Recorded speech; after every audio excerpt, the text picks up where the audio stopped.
All right. We're going to turn the mic over to my brother, ROSH, who has prepared a great lesson for us. And we're going to try to do this weekly, fam. We're going to try to change the floor up a little bit and see how everything goes. So, Rosh, you got the floor. Do you need the commands or you just want the floor? Which one is it? I'm all right with the floor unless you all wanted to do commandments. No. What I'm saying is, do you need to be host? You No. Okay. No, my computer shut down from the heat the other day. I gotta go get it fixed, man. So I'm on my phone. All right. Wonderful. Let's roll. Throwing you out. All right. Shalom, shalom, kulam. אני מתפלל שכל טוב איתך היום. I pray all is well with you. ראשית, אני רוצה לתת כבוד. I wish to back לכבוד אלוהי אברהם, יצחק ויעקב. First, I want to give honor and praise to the Most High Power of Abraham, Isaac, and Jacob, or Abraham, Yitzchak, or Yaakov, or Yisrael. And I want to give honor also to my teachers, those who elevated me, Chief Prince Abulan, Moshalim, and I also want to give honor to Prince for giving me the opportunity to be the first person to actually teach in the Knesset here on Beulah Land at Temple Kifarim. I am Rosh Shema, founder, blessed to be the founder of Beit Mazan, also blessed to be a member on Beulah Land, on the community. All praise to the Most High. And again, able to teach at Temple Kifarim. I promise you all, this is beautiful. I wanted to show you all it, but I said I'll probably wait unless, Prince and Princess will die and everybody want me to do it once we're done. But just sitting here, like I walked, my Ishai told me before I came in here how it was going to be. So when we pulled up, I'm like, oh my goodness, this is nice. You walk in, the key at first I thought wasn't going to work. I couldn't open the door. I promise you I was about to walk away. I said, let me try one more time. And then I put some little twist into it and the door opened. But that's that brand new door. Walked in, you see the step up, you see the fans is amazing. I've never seen a fan like this before. Seriously, so it's nice. So but anywho, let's go ahead and get started. Those of you that know me, and those that might be listening in later, I like to stay, within the Tanakh. Of course, we all do. But I like to take the lessons, and I think this is what it was intended for, this literature to be passed on for everyone. It was intended for us to understand the commandments or the laws of the Most High, of course, but also for us to learn from the good and learn from the bad, right? So, and when I say bad, the things that did not have to happen, the personalities that we have as a people. This is why this book is the #1 book in the world, because, and Israel's story, I believe, is the #1 story. And I say that to say because most cultures, they don't post, I'm thinking of Facebook. They don't share literature, from my knowledge, and you all could correct me if I'm wrong, a lot of times dealing with their failures. When you go through the Tanakh, you see our stories concerning the failures of people. We're not just trying to give you the great things about it. It's telling you the failures, right? And that's why I think it's the most sincere, because it wants those after us to look at this literature, look at our history, and change it, do different. So I entitled this, it's a long title, New Work Needs Intentional Attention and Awareness. New work needs intentional attention and awareness. I think it was was it Brittany that said that that's what Israel we do. We'll go back, and I believe it's more so because we're not being intentional during the portion of what we're supposed to pay attention, and then when we gather that information, being aware. Okay, so we're going to be in the book of Yehoshua or Joshua. We're going to be in the book of Yehoshua or Joshua, chapter 1. We're going to start there. And if you want to, if you have a piece of paper or pen or notebook, I'll just tell you the books that we're going to be in. It'll be Joshua 1. Then we're going to go to Numbers 13 and 14. And then we'll kind of come back to chapter 1 in Joshua. All right. And I'm going to go ahead and get started and read. But before I get started, those of us that's here, I'm assuming we know who Joshua is, but just in case anybody tuned in later that might not be familiar with the story, Joshua was basically a servant of, or a minister, I will say, of Moshe, right? And I think it's important to understand what the Most High is going to call in this literature, the first verse, Moshe, and also Yehoshua. And I'm going to show it. So verse 1, it happened after the death of Moshe, and also you all, I might be reading a different version, but hopefully you all can follow along. It happened after the death of Moshe, servant of Adonai, or Yod-Heh-Wah-Heh, that Adonai said to Yehoshua, son of Nun, Moshe's attendant or misray, saying, let's stop there. So the very first verse, it says the servant of the creator, the eternal power. That word is ebed, right? That word is actually not servant, but can be used as slave, but not in the sense of what we know has happened to us over here, so-called Black people, but it's pointing at the fact or how Moshe was towards the Most High. He would do anything that the Most High said, right? He would do anything that the Most High said. He was committed. You know, he was attentive. You know, he had a certain servitude that was unmatched. They put that word as a bed. When you go to Yehoshua, right, this attendant in my version, I'm not sure what it says in you all's version, but that word is misray. I know some of you know what that word is. Go ahead. Someone said something? All right. So that word is misray. That's dealing with the services of the leader, right? The services pertaining to the people, pertaining to the service of the Most High. That's typically when you hear that name, Misray, right? Verse 2. They all right here. Everything right here. You all mute your phone for me, please. Verse 2. Moshe, my servant, has died. Jordan, you and this entire people, to the land that I give to them, to the children of Israel. All right. So we see something being passed along to Joshua, right? And we're going to find out how did this come about. But Joshua had to be looking at the way that Moshe moved throughout their journey together, right? He paid attention, and we're going to see that. Okay, let's keep going. Verse 3. Every place upon which the soles of your foot will tread, I have given to you, as I spoke to Moshe. From the desert and this Lebanon until the great river, the Euphrates River, all the land of the Hittites until the great sea, toward the setting of the sun, will be your boundary. So the Most High is letting them know this is going to be yours. As I spoke to Moses or Moshe, we're going to find out what he spoke to Moshe soon. But what I spoke to him is going to be passed to you for a reason.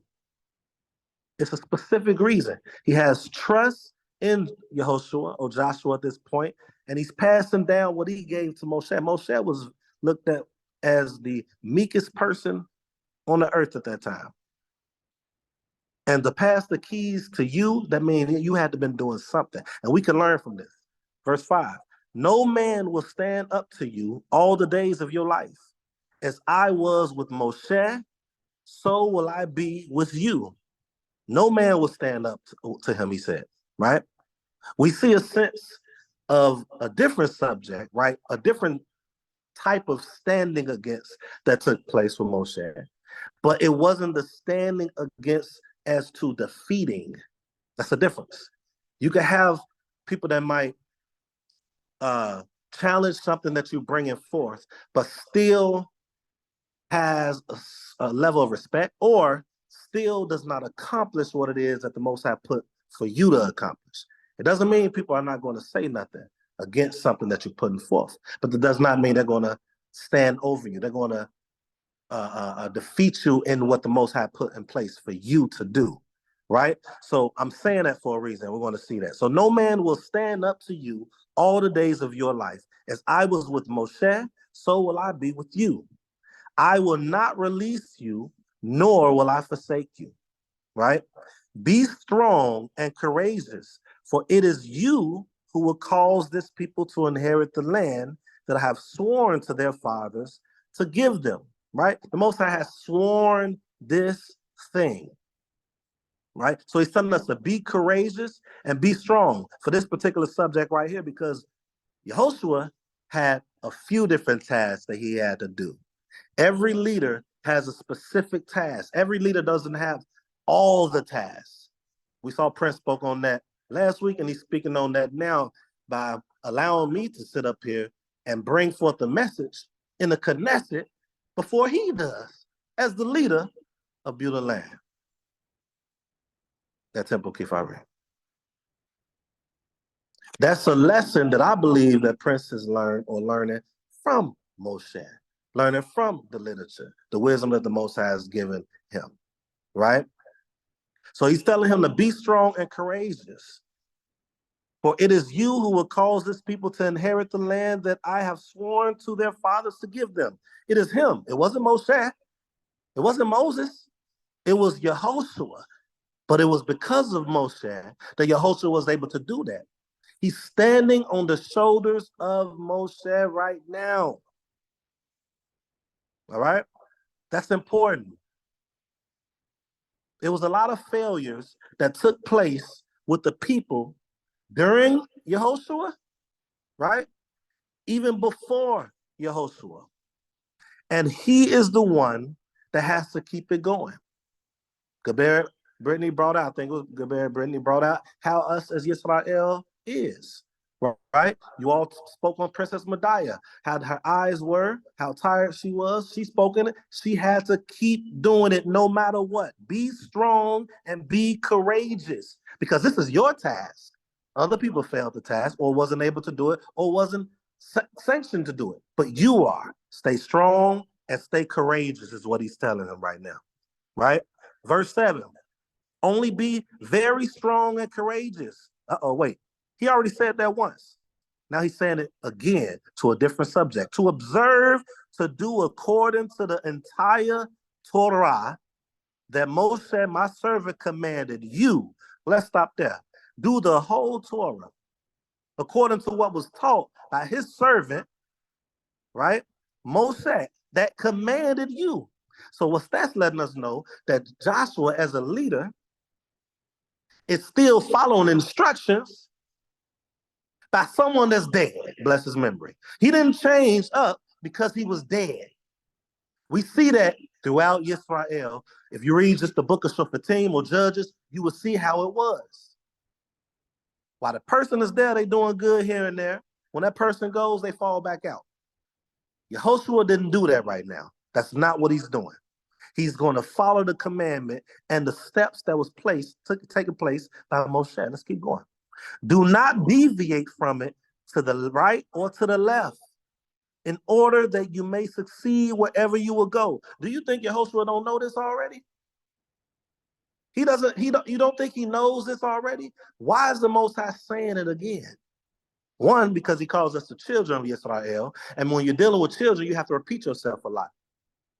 Two, because the Most High knows how we operate as people sometimes. We will fail.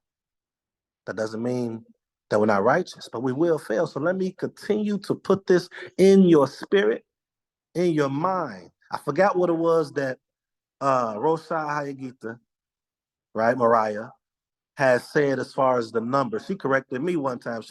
I thought it was 21 times it takes for a person to change up. But I think she said, I don't know if she's present now, and I don't know if anyone remembers what she says, but 21 times something about a habit, and then it's another number of doing something to where you actually can change it. I forgot the number, right? I'm using that example to say that the Most High is telling Yehoshua something that he knows already, right? And he's also repeating something as he's going through bringing forth the different matters that he needs to attend to. Let's continue with the second matter. He says, do not deviate from it to the right or to the left, in order that you may succeed wherever you will go, right? Once you deviate, you can end up falling. Your focus can be removed. Things can jump in the way and cause you to fail. You can get enticed by other things if you deviate the goal. This is what we have to do. This is what the Most High is telling Yehoshua or Joshua right now. But guess what? We know this, but we need to be reminded of this. Even as leadership.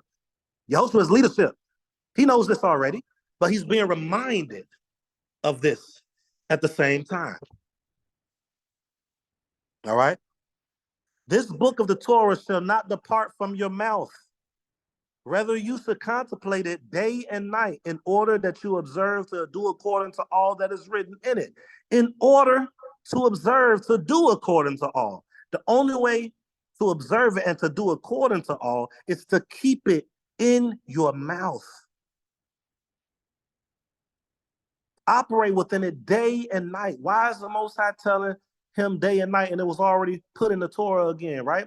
Day and night, because we as a people, and I'm sure some of us can attest to this, sometimes can go days without reading the Torah or the Tanakh.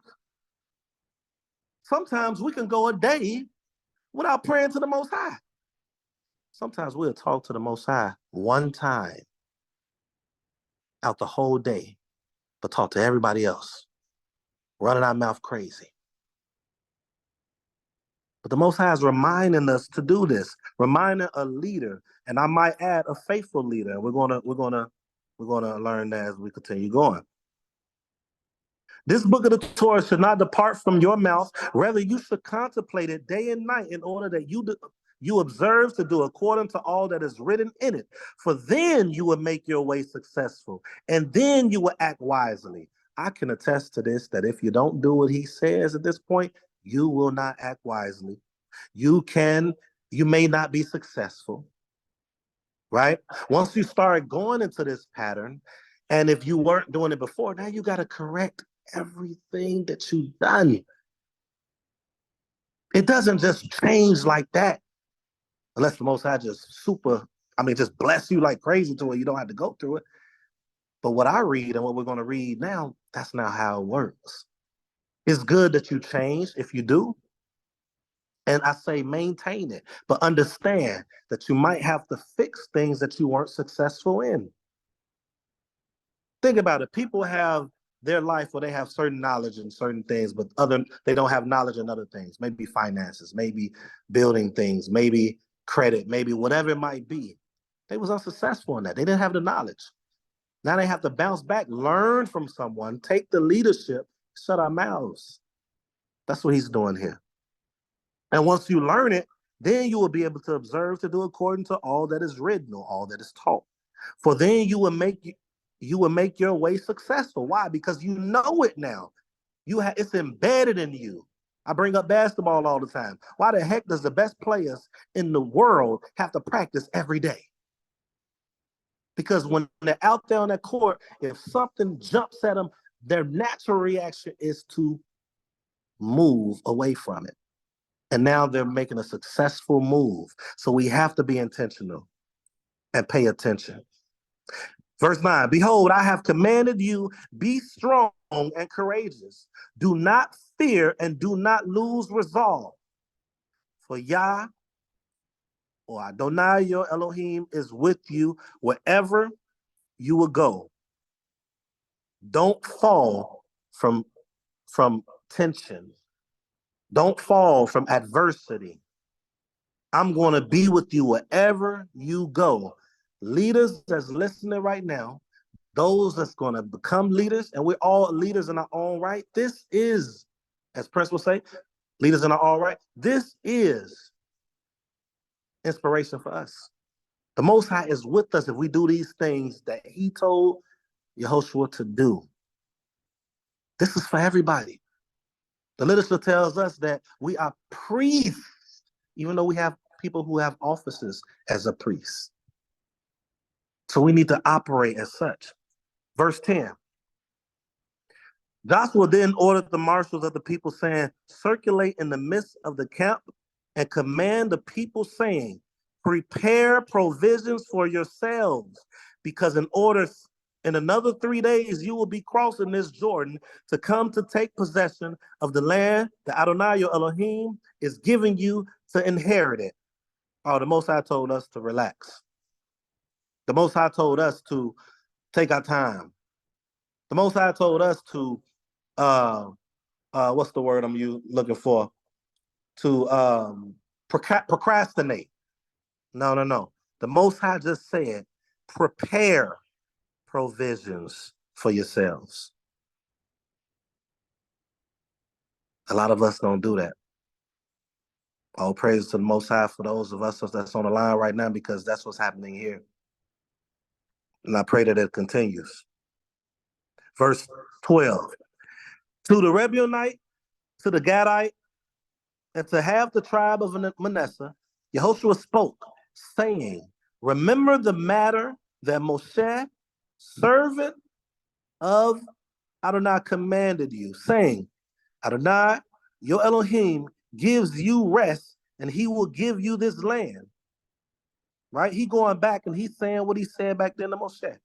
Your wives, your children, and your cattle will settle in the land that Moshe had given you across the Jordan. Then you, all the mighty warriors, will cross over armed before your brothers, right? And help them. So we need to have people in the front line. This is a blueprint. This is a blueprint. We need to have men or warriors, mighty warriors, in the front line to protect the people. We need this. We need balance. We're great at certain things, but we're not great at everything. And we could be. We need balance. This is our blueprint. Right? Until Adonai gives you your brothers rest. Right? Those mighty warriors, those people put in place to be in front of or have the front line guarded until he gives them rest, like you, meaning those that's not doing what they're doing for you, and they to take possession of the land that Adonai your Elohim gives them, then you will return to the land of your inheritance and possess it. That which Moshe, servant of Adonai, gave you across the Jordan toward the rising of the sun. This is important. This is showcasing or showing us the steps taken before getting this land. Moses was not the one that was going to reveal or get us the land per se. He led us to that land through the Most High, of course. But this is Yehoshua's task right here. A lot of us right now have been through our lives, going through churches, going through, whatever form of worship or whatever we want to call it, right? But we went through that to get to where we are now. The best way to know where you are, if it's where the Most High wants us to be, is to see if it aligns with what we're reading. For me, I know where I'm at right now aligns with it. That's up to you all to decide that. And once you decide that this is where it aligns, then you got to move different. And Yehoshua is going to show us that. Let's keep going. Where are we at? Verse 16. They answered Joshua, saying, All that you have commanded us, we will do. And wherever you send us, we will go. As fully as we heeded Moses, so shall we heed you, provided the Adonai your Elohim is with you, as he was with Moshe. Any man who will rebel against your utterance or will not listen to your words, in whatever you may command him, will be put to death. Only be strong and courageous. What they said was amazing. What they said was wonderful. What they said was needed. We need people to speak like this. We need people to have this mindset on what they're saying, right? But we also got to challenge what they're saying. Let's go to Numbers, chapter 13. Let's go to Numbers, chapter 13. Everybody let me know when you're there, please. Bakasha.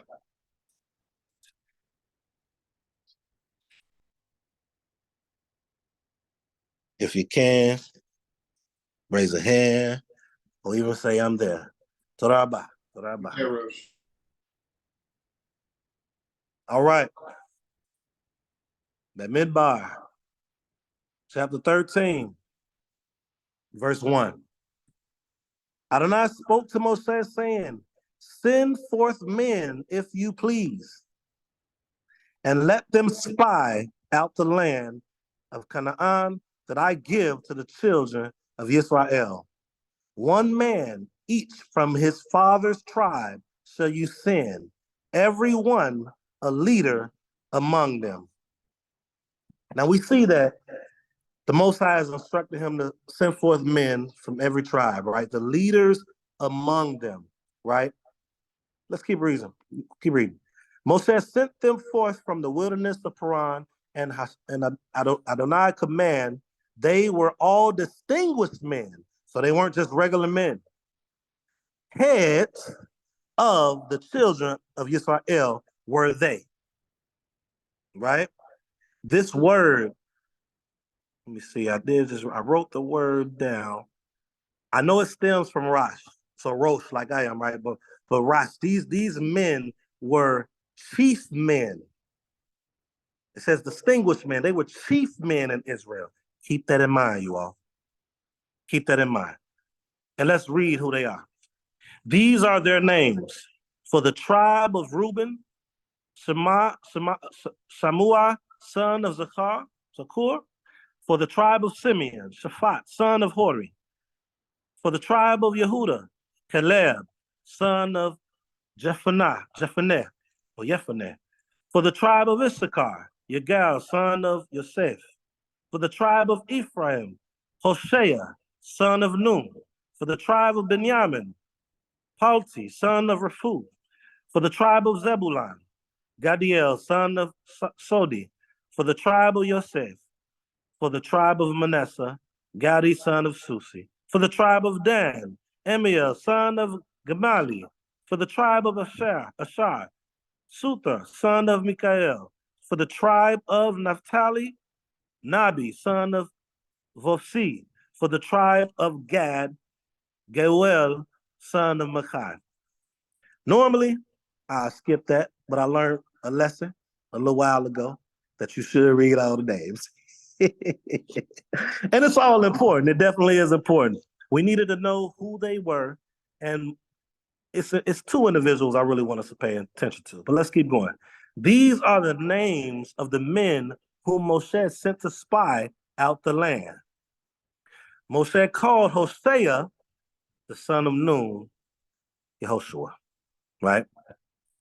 So his name was Hosea, but it was changed to Yehoshua for a reason. It's a couple different schools of thoughts as to why. I won't go into that right now. Let's go ahead and read. Moshe, verse 17, Moshe sent them to spy out the land of Canaan, and he said to them, ascend here in the south and climb the mountain. Okay? Ascend here and climb the mountain. Now, let's remember verse 1. It said that Moshe said, send forth these men, if you please, and let them spy out the land. Right? So that was an instruction.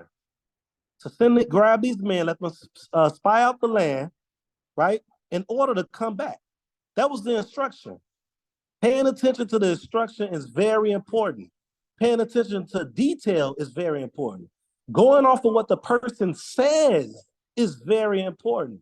Trying not to add to it is very important. It can cause us to fail. Please keep that in mind, you all.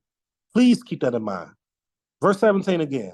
Moshe sent them to spy out the land of Canaan, and he said to them, ascend here in the south and climb the mountain. See the land, how is it? And the people that dwells in it, is it strong or weak? Is it few or numerous? And how is the land in which it dwells? Is it good or is it bad? And how are the cities in which it dwells? Are they open or are they fortified? And how is the land? Is it fertile or is it lean? Are there trees in it or not? These questions are amazing. You could tell this is an individual who is well instructed, well seasoned when it comes to war, and wanting to know the layout of everything. Right? And how is the land? Is it fertile or is it lean? Are there trees in it or not? You shall strengthen yourselves and take from the fruit of the land. The days were the season. The days were the season of the first ripe grapes. Verse 21. They ascended and spied out the land. All these men that the Most High had instructed Moshe to go out there to spy it out. They spied out the land from the wilderness of Zin to the expanse at the approach to Hamath. They ascended in the south, and he arrived at Hebron. Now, in certain translations, it doesn't say he, but it should say something like Yerbo, and the yod there makes it he. I know I'm almost positive that some of your all's translations doesn't say he. It's a school of thought that is saying that at this point that Caleb went and prayed. And this is not literature. This is not here, so I'm just making that known. But it is a school of thought to say that Caleb prayed because of what was going on with the spies that was among them. I don't stand on that being fully true, but I did put that out there. I would love to see what like press or anybody has to say about that. But I wanted to put that out there. All right. And he arrived at Hebron where there were Haman, Shashai, and Talmai, the offspring of the giant. Hebron had been built 7 years before Zoan of Mizraim. They arrived at the valley of Eshcol and cut from there a vine with one cluster of grapes, and bore it on a double pole, and of the pomegranates and of the figs. They named that place the Valley of Eshcol because of the cluster that the children of Israel cut from there. All right. Then returned from spying out the land at the end of 40 days. They went and came to Moshe and to Aharon and to the entire assembly of the children of Yisrael to the wilderness of Paran at Kadesh, and brought back the report to them and the entire assembly. And they showed them the fruit of the land. Let's stop right there. They went, right? And they showed everyone, not just Moshe and Aharon. They came back and they spoke to the people too. We need to learn from this. Everyone does not need to know all of this, all the information, right? Everyone can't handle what's said.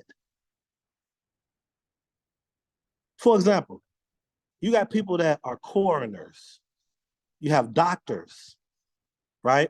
These people got strong stomachs, as people will say, dealing with opening up the body, things of that nature, moving stuff. It's people that will, for lack of a better word, if they see blood, vomit, or things of that nature. Their stomach is not made for it. It's people that just can't handle certain information. And not to mention, or to mention, I should say, when we go back to verse 1, this wasn't an instruction of the Most High. The Most High didn't tell the individuals to come back and tell everyone. They were sent by Moshe, they should have brought back the information to Moshe. When you think of TV shows that you watch dealing with generals and armies, typically when the general sends somebody off to find something else out, they don't come back and tell everyone. They come back and they tell who sent them. And that's for a reason. But let's keep reading. They returned from spying out the land at the end of 40 days. They went and came to Moshe and Aharon and to the entire assembly of the children of Israel to the wilderness of Paran and Kadesh and brought back the report to them and the entire assembly. And they showed them the fruit of the land. They reported to him and said, we arrived at the land to which you sent us, and indeed it flows with milk and honey. That's some good news, right? And this is its fruit. But the people that dwells in the land is powerful. The cities are fortified and very great. And we also saw there the offspring of the giant. Amalek dwells in the area of the south. The Hittite, the Jebusite, and the Amorite dwell on the mountain. And the Canaanite dwells by the sea and on the bank of the Jordan. At this point, we see an individual about to step up and start trying to silence the people. Right? Because they're not able to handle this news. They're scared. They're seeing how powerful these individuals are. They're seeing this land fortified. How are we going to go in and do this thing that is said to us, that is said that we can get this land? Wait a minute. The person that said this was told to tell you all this.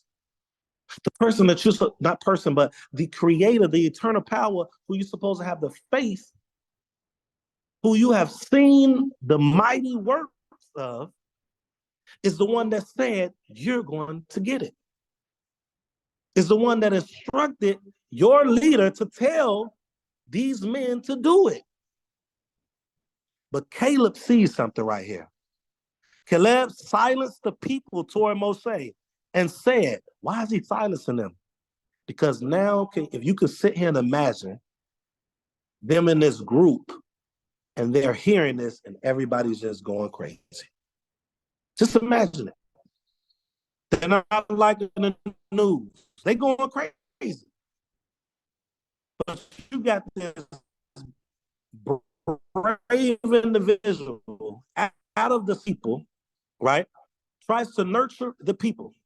Silence the people to Moshe and said, we shall surely ascend and conquer it, for we can surely do it. Tula's in the waiting room, you all. We can surely do it. But the men, watch this, but the men who had ascended with him, the spies, the great men, right? The chief men, right? The book said, distinguished men came against Caleb at this point. Men that's supposed to be leaders, men that's supposed to be over the tribes, men that's supposed to be wise, men that's supposed to be in front of the frontliner for the people. Oh, we can't do this. They said we cannot ascend to that people, for it is too strong for us. Now, typically, this can be wisdom. I'm gonna tell you why. Outside, I'm gonna tell you why this could be wisdom. It can be wisdom when you're talking to only who you're supposed to bring the information back to. It could be wisdom if it wasn't told to you that this is going to be your land. It could be wisdom if it wasn't the eternal power, the creator, telling you this is going to be your land. This is lack of faith. That's what it is. This is lack of faith and wisdom from distinguished chief men of the people. Oh, I wanted this one today. Right? So they said, we cannot ascend to that people, for it is too strong for us. They brought forth to the children of Israel an evil report. Why is it evil? Because you're going against what the Most High said would happen, first of all, and also instructed the leader of the people. You're going against it. This isn't something that was just brought up or thought of, oh, I think we can do it. No, that's not what this was. This was ordained. They brought forth to the children of Israel an evil report on the land that they had spied out, saying, the land through which we have passed to spy it out is a land that devours its inhabitants. They were scared. They lost faith. They are scared. And that's what we're seeing. All the people that we saw in it were huge. You think these individuals probably didn't train? This is SHAMA. ROSH just putting this in the text. I'm not saying it's facts. Typically, someone that's trained and sure of themselves wouldn't say this, especially having the backing of the Most High. There we saw, and I'm gonna be fair. You also can be scared because you're not training. As a leader, we should be training these things. We might not be great at everything, but then we should attach ourselves to leaders that are greater than this so that we can bring it back to the people and protect them. And we won't be talking like this when we know the Most High has instructed for us to do this. 33. There we saw the Nephilim, the sons of the giant from among the Nephilim. We were like grasshoppers in our eyes. So they're projecting their fear to the people. And so we were in their eyes. Here we go. Chapter 14, verse 1. The entire assembly raised up and issued its voice. Okay? The entire assembly raised up and issued its voice. The people wept that night.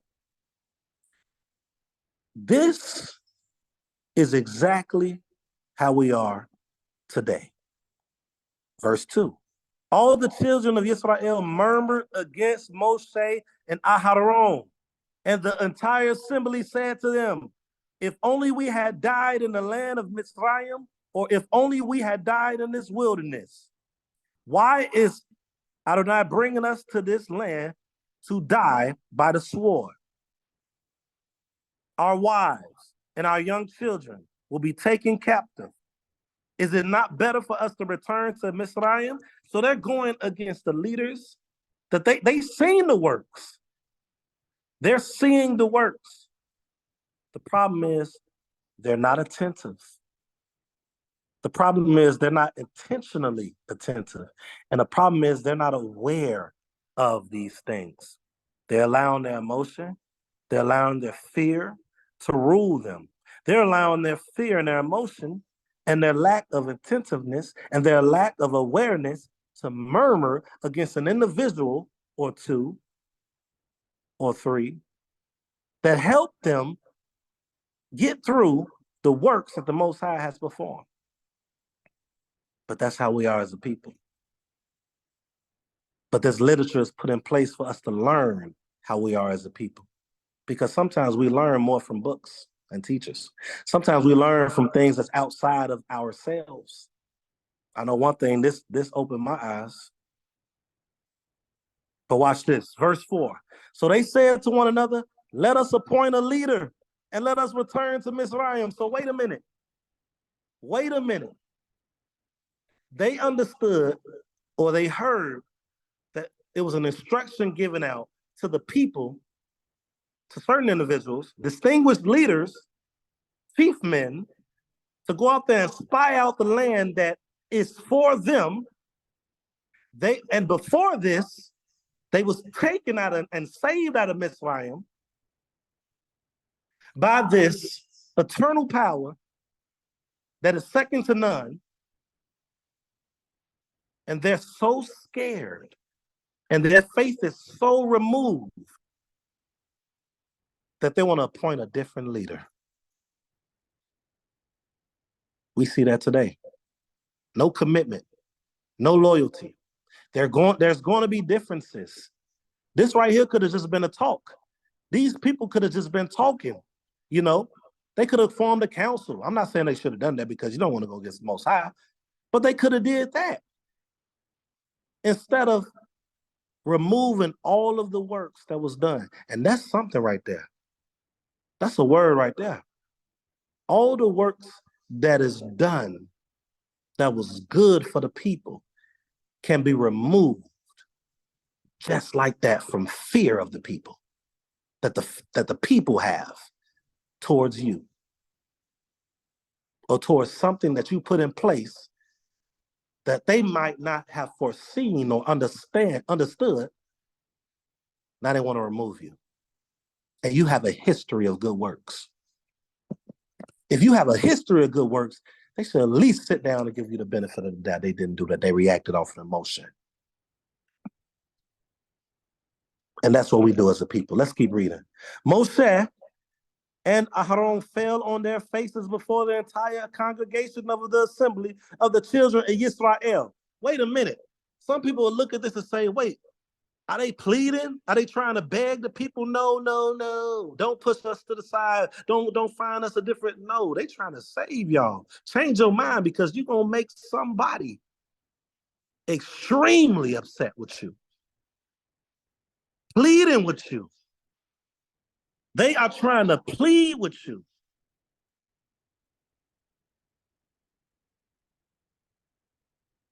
Verse 6, Yehoshua son of Nun and Caleb son of Yefunah of the spies of the land tore their garments. But we see this group of people. Now, to be fair, the literature doesn't tell us how many people, if it was all the people. It says the people, right? But it specifically points out Caleb and Yehoshua, and we're seeing their reaction to it out of the spies. I think that was important to know that these two individuals was out of the spies, out of the chief men. I think the literature is trying to show us that out of these 10 individuals, or out of these men, I think it was 10 or was it 12? I don't want to get that mistaken. Forgive me if I got the number wrong. But out of these individuals, these spies, it was only a remnant. It was a remnant of them that was intentional, paid attention, right? Kept the faith, was aware as to what can happen. Wait a minute, what are y'all doing? Matter of fact, what are you all doing? We were sent out to do this. What are you doing? We supposed to know. I mean, the people know, but we were put in this place for a reason. We should know more than anybody. We seen the works of the Most High. What are you doing? So I think the literature brought this out, showing that Yehoshua and Caleb, how they were there joining Moshe and Aharon. They tore their garments. They spoke to the entire assembly of the children of Israel, saying, the land that we passed through to spy it out, the land is very, very good. If Adonai desires us, he will bring us to this land and give it to us, a land that flows with milk and honey. And we see that the Most High does desire it. We see this. This was a promise. We see that the Most High wanted them to go, or agreed for Moshe to send them to go out to that land, right? But if he agreed, this is amazing land. Verse 9, but do not rebel against Adonai. You're not even rebelling against. He didn't even say nothing about the leader. They didn't even say nothing about the leader. They said, don't rebel against the Most High. You should not fear the people of the land, for they are our bread. Their protection has departed from them. Adonai is with us. Do not fear them. Right? Verse 10. But the entire assembly said to pelt them with stones. And the glory of Adonai appeared in the tent of meeting to all the children of Israel. So now it's letting us know the entire assembly. But who's amongst the assembly? I want to make that point. Who's amongst the assembly? So there are individuals that is not specifically speaking of. Context is important. Verse 10 again, but the entire assembly said to pelt them with stones. So they're supposed to go out for land that was sanctioned by the Most High. The spies that lost faith, these chief men, established men, right? The text said to us, distinguished men lost their faith, moved the people, scared the people, did this evil work. Now the people want to stone the very people that was put in place to save them. Yisrael can change like that. We got to learn not to do that. We have to be the remnant of people of the Most High that do not shift. Stay true, stay loyal. First and foremost, stay loyal to the Most High. They were not loyal to the Most High. Why? Because they wanted to turn away, and not only turn away, they wanted to stone the anointed of the Most High. The anointed being in Moshe, and the Hamashiach being in Aharon. That's tough. So those of us that's leaders today, and as Chris will say, we all leaders in our own right. So those of us that's leaders today, if Moshe, who dealt with the Most High face to face, had a group of people or the entire assembly wanted to stone him or them, then we shouldn't be waved by the people of the day because they're afraid of stone with actual stones. We should keep pushing and doing the works that the Most High has inspired us to do. Let's keep going. Verse 11. Adonai said to Moshe, how long will this people provoke me? And how long will they not have faith in me? Despite all the signs that I have performed in their midst. In their midst. We see this today. Let's take this away from the text a little bit. We see examples of this in our own lives with our family. We have someone in the waiting room. We see that in our lives with our family, right? We see this with examples in our work, everything. We can show people so much and they still will change up on you due to pride and emotion, due to fear sometimes, due to lack of faith, because maybe you was just there for the moment and they really don't have faith in you as the person, but they have faith in your ability for that particular subject. We need to, if we come together here on Beulah Land, if we come together, being a part of Temple Keep Our Ring, if we come together, first off, being true servants, right, Ebedim of the Most High, then we can't do this. We got to give each other the benefit of the doubt due to the works that we are seeing that's consistent amongst us. We can't change up on each other like that. That quick? Definitely can't change up on the Most High. Verse 12, I will smite them with the plague and annihilate them, and I shall make you a greater and more powerful nation than they. He was going to remove all of them. The literature does not tell us if it was going to be completely all, and you'll know why I'm saying that as we continue reading. But those that was of this assembly, who I believe has to deal with age, a certain age, was going to be taken out. And that's just my belief. I could be corrected, right? Was going to be taken out, annihilated, but was going to start a whole new nation through Moshe. Why? Because Moshe was Ebed. He was a slave to the works that the Most High wanted him to do. People look at that term and they think it's bad because of what our people been through over here. I understand it, and I can agree from that perspective. But from our cultural view, this doesn't mean that he was the most dedicated.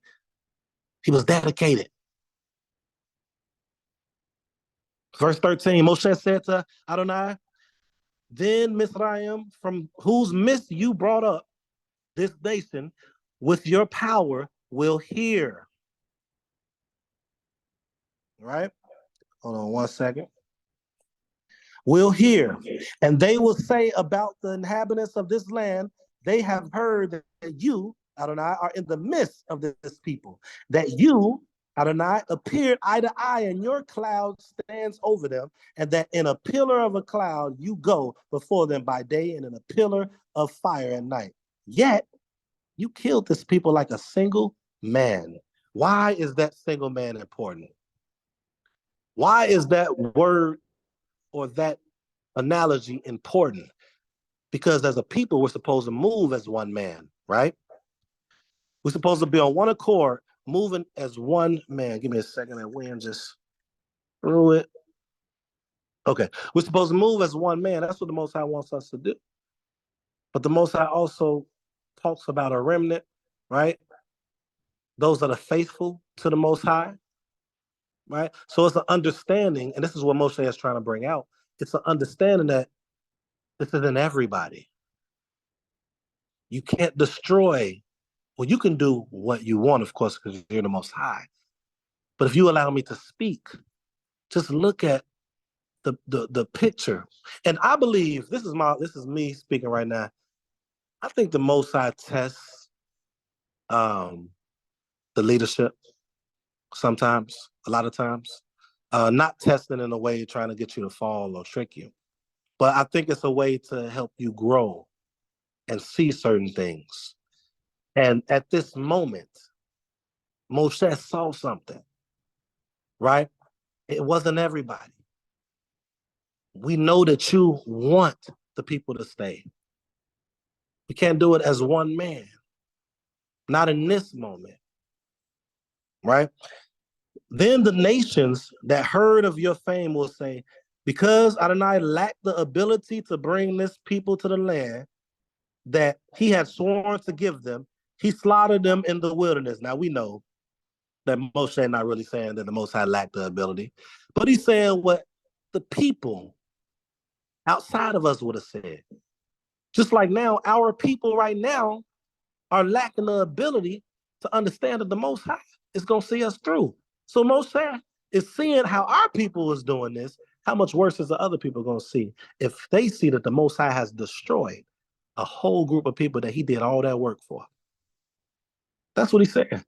And now may the strength of Adonai be magnified as you have spoken, saying, Adonai slow to anger, abundant in kindness, forgiver of iniquity and willful sin, and who cleanses, but does not cleanse completely. This is what I was talking about earlier. Recalling the iniquity of parents upon children to the third and fourth generation. So even though the Most High is merciful, even though the Most High does forgive and iniquity, you know, you still have to face what you did. Verse 19, forgive now the iniquity of this people according to the greatness of your kindness, and as you have forgiven this people from Mizraim or Egypt until now. Now this is what's powerful right here. But this is not for everybody. It's taught today outside of Yisrael. It's taught today within Yisrael that the Most High, and I'm not saying everyone teaches this, by the way, but it's thought of that the Most High is just going to listen to everybody. You have to be a certain caliber. You have to have a certain sincerity in your walk and love, a certain intent, right? A certain moral capacity, a certain integrity for the Most High to sit up here and listen to you. Verse 20 says, and Adonai said, I have forgiven because of what? Because of what he said, because of your word. Simply because of his word. Why did he listen to him just because of his word? One is because he knew the word of the Most High. And two, because of his walk. And if you want to put a third in there, because of his love for the people. How many of us today would have been like, oh, shoot, okay, if the Most High offered that? I want to make a nation just so you. I don't want to deal with the rest of the people. How many of us would have said no? I believe that's why the Most High just listened and changed simply because of his word. All right. But as I live in the glory, verse 21, as I live in the glory of Adonai shall fill the entire world, that all the men who have seen my glory and my signs that I performed in Mizraim, Egypt, and in the wilderness, and have tested me these 10 times. So the Most High been counting how many times that they tested him. 10 times they have not heeded my voice. So this was multiple times that the Most High is saying this, saying these things, trying to deal with these people. Even after seeing what they have done, he has done, they still wasn't listening. If they will, verse 23, see the land that I have sworn to give their forefathers, and all who anger me shall not see it. And who are the ones that anger them? Those that moved opposite of what they even knew that the Most High had put forth and was capable of doing. They still move opposite. It said, but my servant Caleb, because a different spirit was with him, and he followed me wholeheartedly. That's that sincerity I was talking about, you all. It's a certain sincerity, it's a certain wholeheartedness that we need to operate in, and we're capable of doing it. We can do it. All we have to do is take away our pride. All we have to do is just try to tweak the emotion that we have sometimes. Emotion is okay. The Most High gave it, but it's not for us to utilize at every moment. Some will disagree with what I'm saying because I'm not talking about just the normal emotion, right? We can do anything else that we want to do, but we can't take over our spirit, our emotion. We can't settle it down. Caleb was able to, or Caleb was able to. I shall bring him to the land to which he came, and his offspring shall possess it. The Amalite and the Canaanite dwell in the valley. Tomorrow, turn and journey toward the wilderness in the direction of Sea of Reeds. Verse 26, Adonai spoke to Moshe and Aharon, saying, how long for this evil assembly that provokes complaints against me? Evil. I have heard the complaints of the children of Israel, whom they provoke against me. Say to them, as I live, the word of Adonai, if I should not do to you as you have spoken in my ears, in this wilderness shall your carcass drop, all of you who were counted in any of your numberings from 20 years of age and above, whom you provoked against me. Let's stop right there. He's going to do to them what they was complaining about happening to them. We're going to die out here. Okay, you're going to die out there then. I'm going to do what you spoke of. But guess who wasn't the ones saying this? The Most High has mercy, because if it was other people, he would have killed the young ones. But this is the children of Israel. And why would he have killed the young ones? Because the young ones learn from the older ones and they continue the pattern. But he didn't, just from the word of Moshe.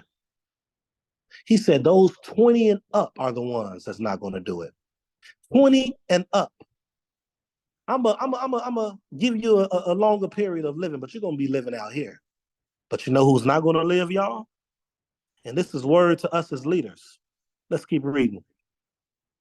I've heard the complaints of the children of Israel, whom they provoke against me. Say to them, as I live, the word of Adonai, if I should not do to you as you have spoken in my ears, the complaining of what was going to happen, in this wilderness shall your carcass drop. All of you who are counted in any of your numberings from 20 years of age and above, whom you provoked against me. Whom you provoked against me. So he's talking to somebody right now. He ain't even talking to the people. He talking to those spies. Remember, he just removed Caleb out of the mix. He's talking to the spies. Let's keep going. Say to them, as I live, the word of Adonai, if I should not do, already read that part, forgive me, verse 30, if you shall come to the land about which I have raised my hand in an oath to settle you there, except for Caleb, son of Jephunneh, and Yehoshua, son of Nun. And your young children, of whom you said they will be taken captive, I shall bring them. They shall know the land that you have despised. Why? Because those that youth that's under 20, they're not there where you at mentally. They're not complaining about this. This is you all teaching try to teach your children this. They're learning from your ways. Message. I shall bring them. They shall know the land that you have despised. But your carcass shall drop in this wilderness. Your children will roam in the wilderness for 40 years and bear your guilt until the last of your carcass in the wilderness. So they're going to suffer a bit because of you all. Because of what you all did, they're going to suffer. They're not going to die for you all. This is something that we were speaking about a couple of weeks ago. They're not going to die for you all, but they're going to suffer for you all because of what you all put them in, the situation. Right? Like 34, like the number of the days that you spied out the land, 40 days. A day for a year, a day for a year shall you bear your iniquities, 40 years. And you shall comprehend straying from me. I, Adonai, have spoken. If I shall not do this to this entire evil assembly that gathers against me, in this wilderness shall they cease to be, and they shall die. But, watch this. As for the men whom Moshe sent to spy out the land, and who returned and provoked the entire assembly against him by spreading the report against the land. Wait a minute. The land was not supposed to be, information was supposed to be brought to the people to scare them, because this is the land that the Most High wanted us to be in. 37, the people who spread the evil report about the land died in a plague before Adonai. So they died right there. And you're gonna see something similar like that today. You're gonna see that when people are coming against sincere men and women with the intent to serve the Creator properly, and they're doing it out of their own maliciousness, and they're doing it out of their own whatever it is they're trying to do, you're gonna see them not succeed in areas that they want to, or in areas that the Most High wanted them to succeed in due to what they done to men and women of the Most High. You're going to see this if you haven't seen it already. 38. But Yehoshua, son of Nun, and Caleb, son of Jephunneh, lived from among those men who were going to spy out the land. Yehoshua and Caleb was kind of up there in age. They weren't 18, 19, 20. So they were out of those men because they were distinguished men. They were chief men. So you had to be in your 30s, 40s somewhere at that age, right? But those two, since they had a different spirit, and since they sincerely were trying to move the same way Moshe was moving, and Aharon at that point, they were able to live. They were the remnant of those individuals. I'm challenging you all that's listening right now to be the remnant. I'm not saying that you're going to be great at everything, but be great at what you are or what you can be great in. And also learn things that you might not know that's going to benefit you more and the people. 39. Moshe spoke these words to all of the children of Israel, and the people mourned exceedingly. They awoke. Now, hold on. Moshe, at this point, he's telling them what the Most High said. Most High let them know they're going to be in the wilderness. It's a wrap. It's over. But us, we sit up here and we try to, well, it's still some hope. No, you messed that hope up. This is the Most High right at this point. But they don't care. Verse 40, they awoke, and this is us today. They awoke early in the morning and ascended toward the mountaintop, saying, we are ready, and we shall ascend to the place of which Adonai has spoken, for we have sinned. He spoke it already. And we follow. We follow leadership. They follow leadership. See, here's the thing. You have to be aware. Even with leadership, you have to be aware. If it's not an alignment of the Most High, and you're not seeing the consistency of this leadership moving the way that they should, and especially in a tough situation like that, it's easy for us to move and say that we're claiming we're of the Most High in situation that's not resistance, like something that's tough. That was tough to them. They didn't see those type of people before, or at that moment. They wasn't going in that line of fire like that. And they shifted.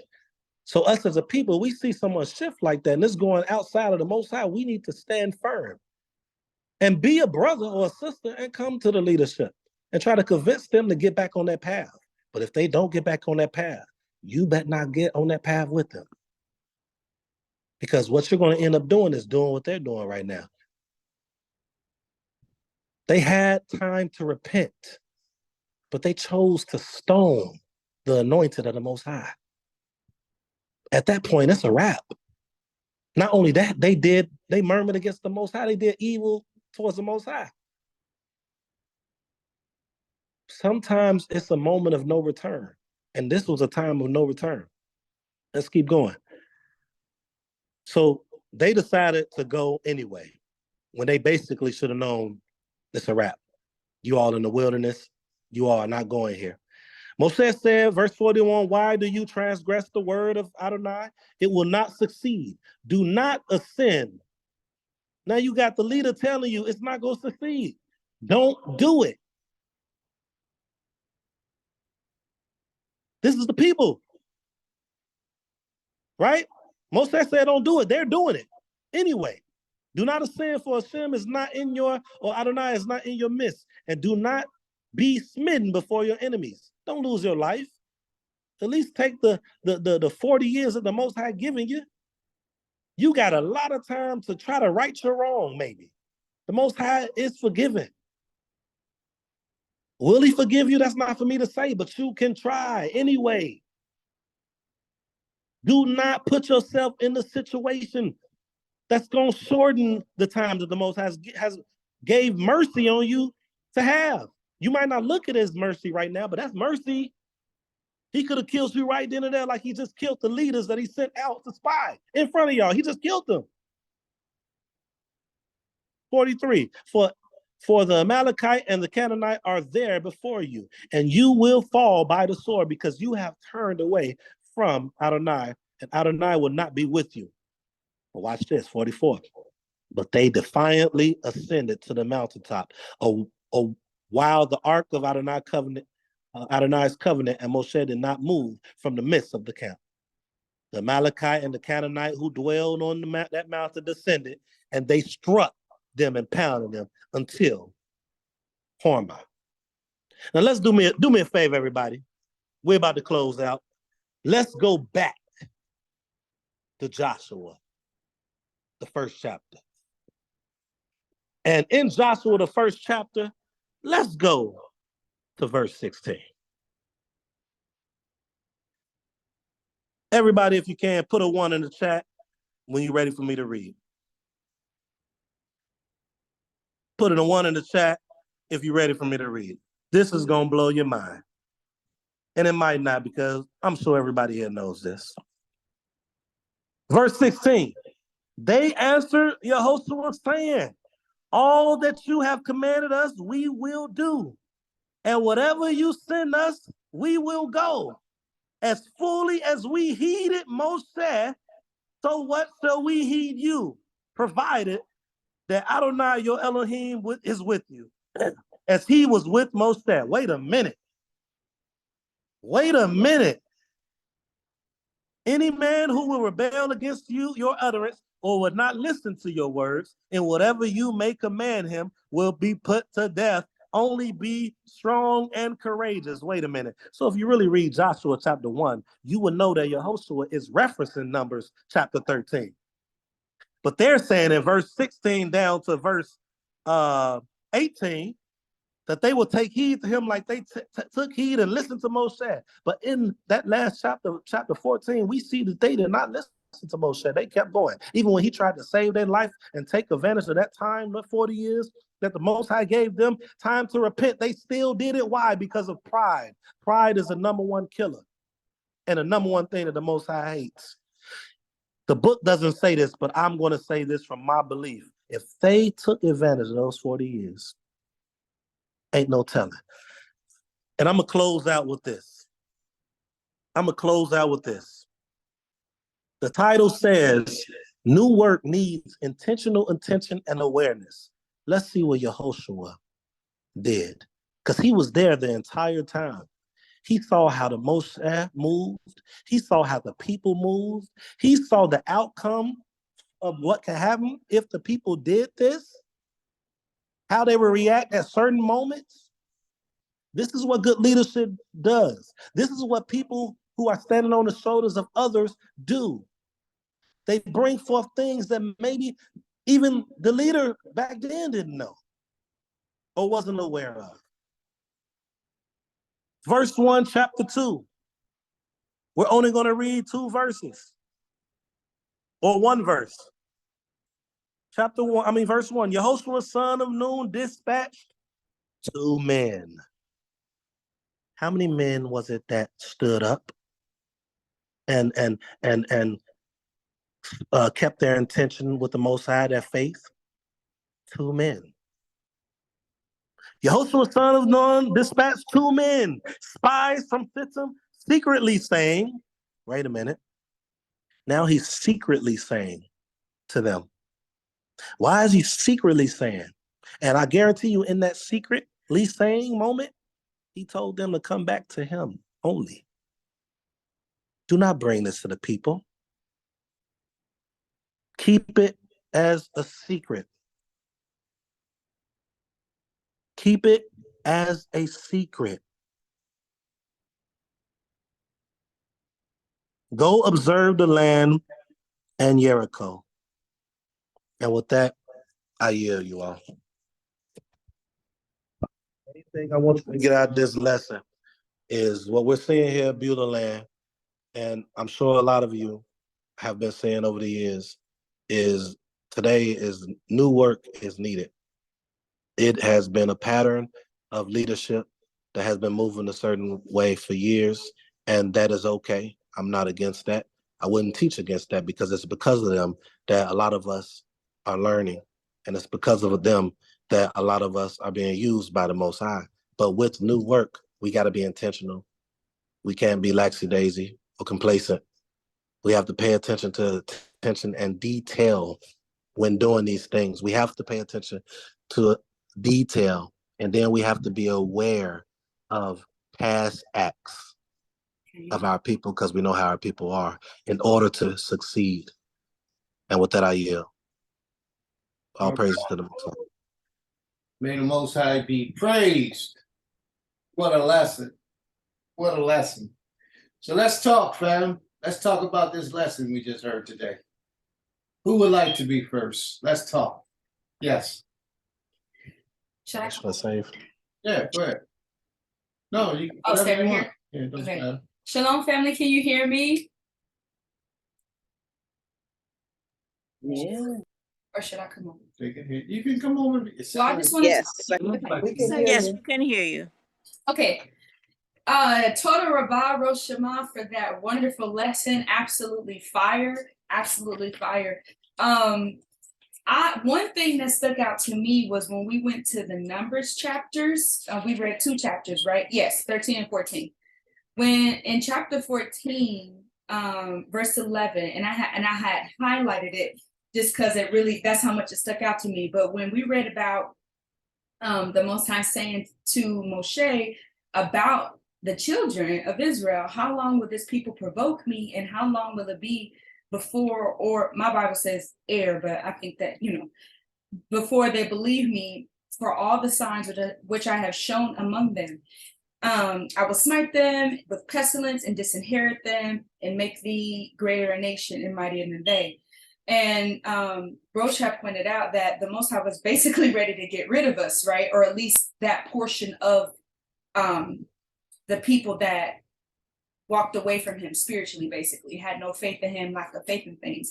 Now, this stood out to me because my husband said to me one day that I have had more trust in idols, aka JC, because I was brought up Christian, right? That I had more trust and belief in idols than I did the Creator or the Most High. And I think I always have had like kind of trust issues with the Most High because I wasn't able to physically see him. Something happened in my childhood that I won't forget that solidified my belief in the Most High.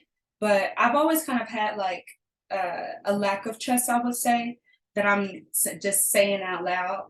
And this spoke to me because it brought to thought what my husband had said. I had more trust in idols than I had the Creator. And I think in the next, somewhere in, I think, verse 33, and your children shall wander in the wilderness 40 years and bear your whoredoms. Now, my Bible says whoredoms. I think Rosh's Bible says something else at that particular verse. But when it said whoredoms, we all know that could also mean like, worshiping other deities, right? Like you're giving yourself to other people, being a whore spiritually. So that just spoke out to me because it made me remember like, wow, you have a lot of work to do as far as faith and trust in the Creator alone, because for so many years you were a whore and giving yourself to another deity for a long time, because that's how I was raised. And even in a Christian church, I knew that there was someone greater than JC, but they teach you that they're one and the same. So I had battled with that for a while.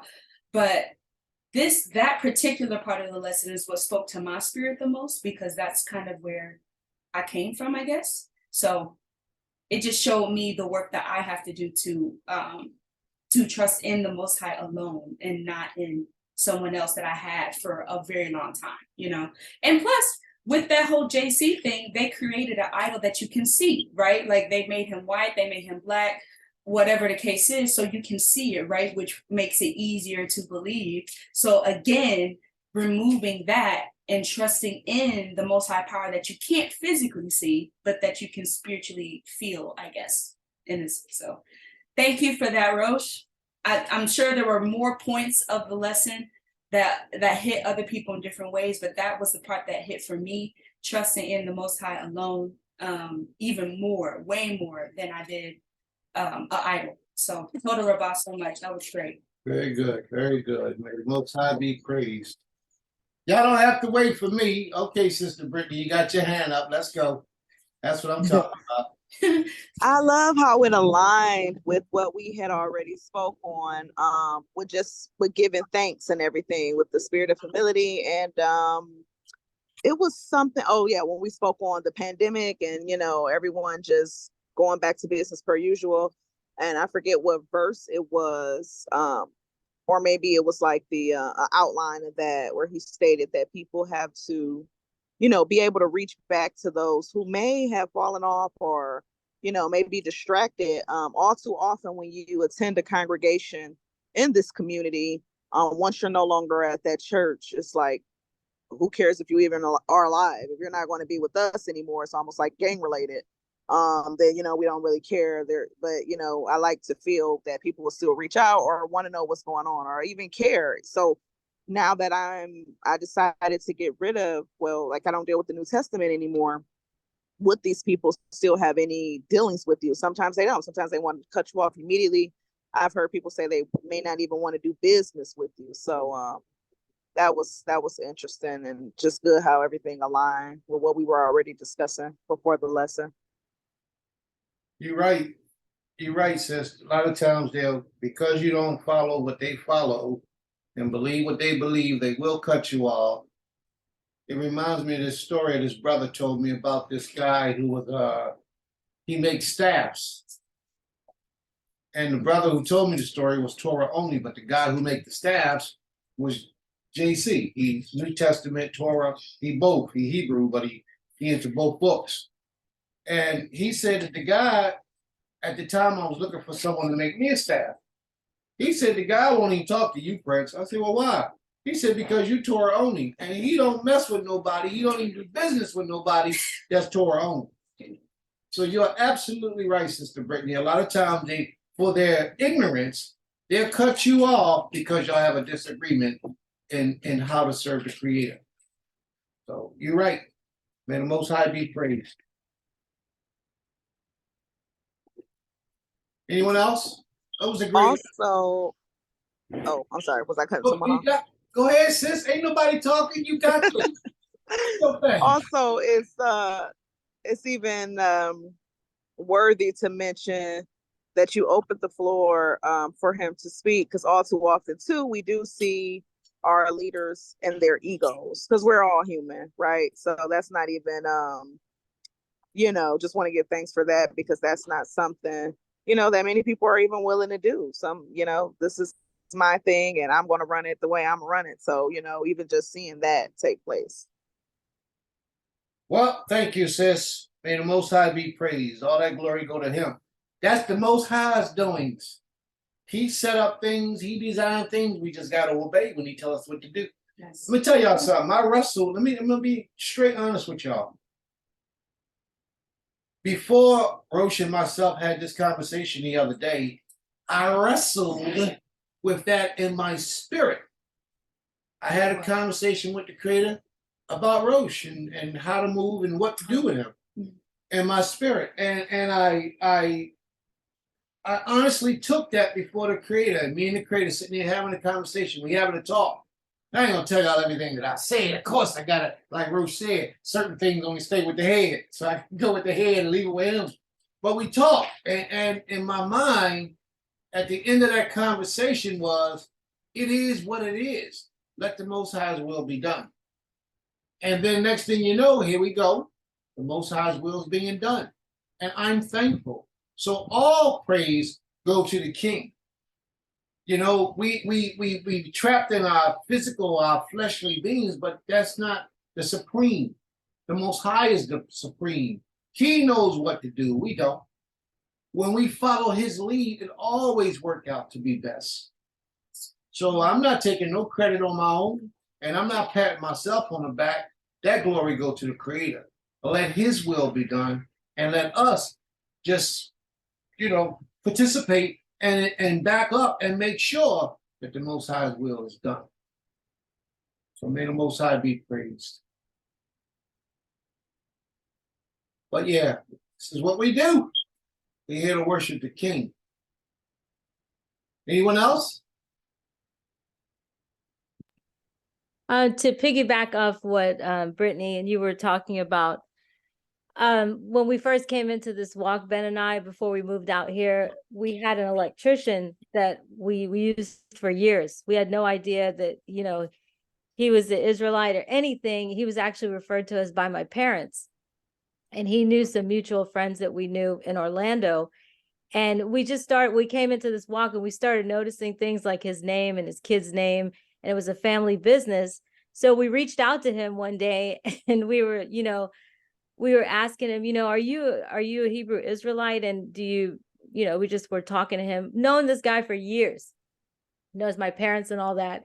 And I think he looked us up on Facebook, and our Facebook, I don't know if you know, but my Facebook background says Torah only. And he is actually a two booker. So once he realized that we were Torah only, he stopped the conversation. He would not do any work for us anymore. And he would just say he couldn't do it for what, because we were Torah only. So that just blew our mind, because we were fresh into this walk and we're like, what, we were excited because we met somebody in this walk, but people have their issues. They got their ignorance. That's what they got. Do you know, sis, let me tell you how ignorant we are as a people. And I want y'all to think on this on a higher level. Because we Hebrew and they Muslim, we don't even greet them salam alaikum. Why? That is supreme ignorance.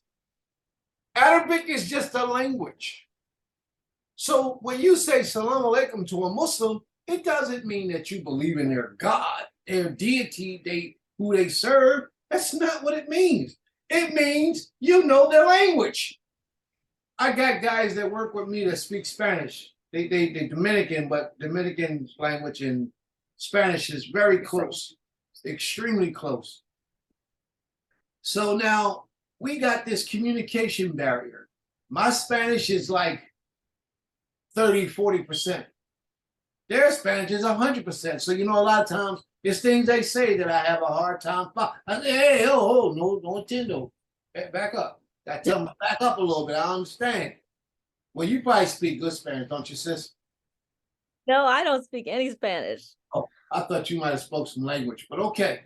Anyway, I didn't mean to put you on the spot. I just thought you knew a little Spanish. But anyway, so the simple fact, and I was just thinking about this the other day, that I got to go back to college and take some Spanish so I can be more proficient in the language, in knowing the language and speaking the language, and more confident when I speak. I said, either I can go to college or I can let them teach me. I think I might want to do both just to get that strength in the language. So when we meet Muslims and we greet them, salam alaikum, that's all it means. Peace be unto you. That's it. How's your peace? That's all it means. But because of our ignorance as a people, we think that that's making them better than us, or we surrendering to their God or their deity or their ideology. And none of that is the truth. The only thing you're doing is expressing that you know their language. And just so that you understand, so a lot of people know this, the wisdom in that is this. In most countries, when you go and travel to most countries and you speak the language, your life is so much easier. But when you don't speak the language, it's more difficult because they're out to get you, take advantage of you, hurt or harm or rob you. So it's best that we do speak multiple languages so we're able to get around and know what we're talking about when we communicate with people. So don't let that be your ignorance because you see a Muslim and you don't want to say salam alaikum because he's Muslim. That's a problem. And if he says salam alaikum to you, you greet him back. Wa alaikum assalam, salam, however you say it. Greet him back. And don't be ashamed or afraid to do so, because you're not sinning against the Creator by speaking another language, unless you go into the language and give glory to the Creator, to their deity, then you got a problem. So I'll be real careful. I just stay away from that stuff. But I'll speak the language. Shukran means thank you, and you know, all that type stuff. But I'm a language person. I love language. All right, Sister Brittany, you got the floor. And I was gonna say also, with like my best friend being Muslim, it's easier to talk to them sometimes than Christians, because truth be told, the Quran is more so of a, I like to say, a knockoff version of the Torah. Muhammad, you know, pretty much just translated or copied over many of the stories with different names and different things. So a lot of the traditions and practices are very similar. Even the holy days are around the same time. Some of them. Okay, very good analogy. All right, so talk, fam. Let's talk. What we get out of today's lesson? How do we feel about today's lesson? Talk to us.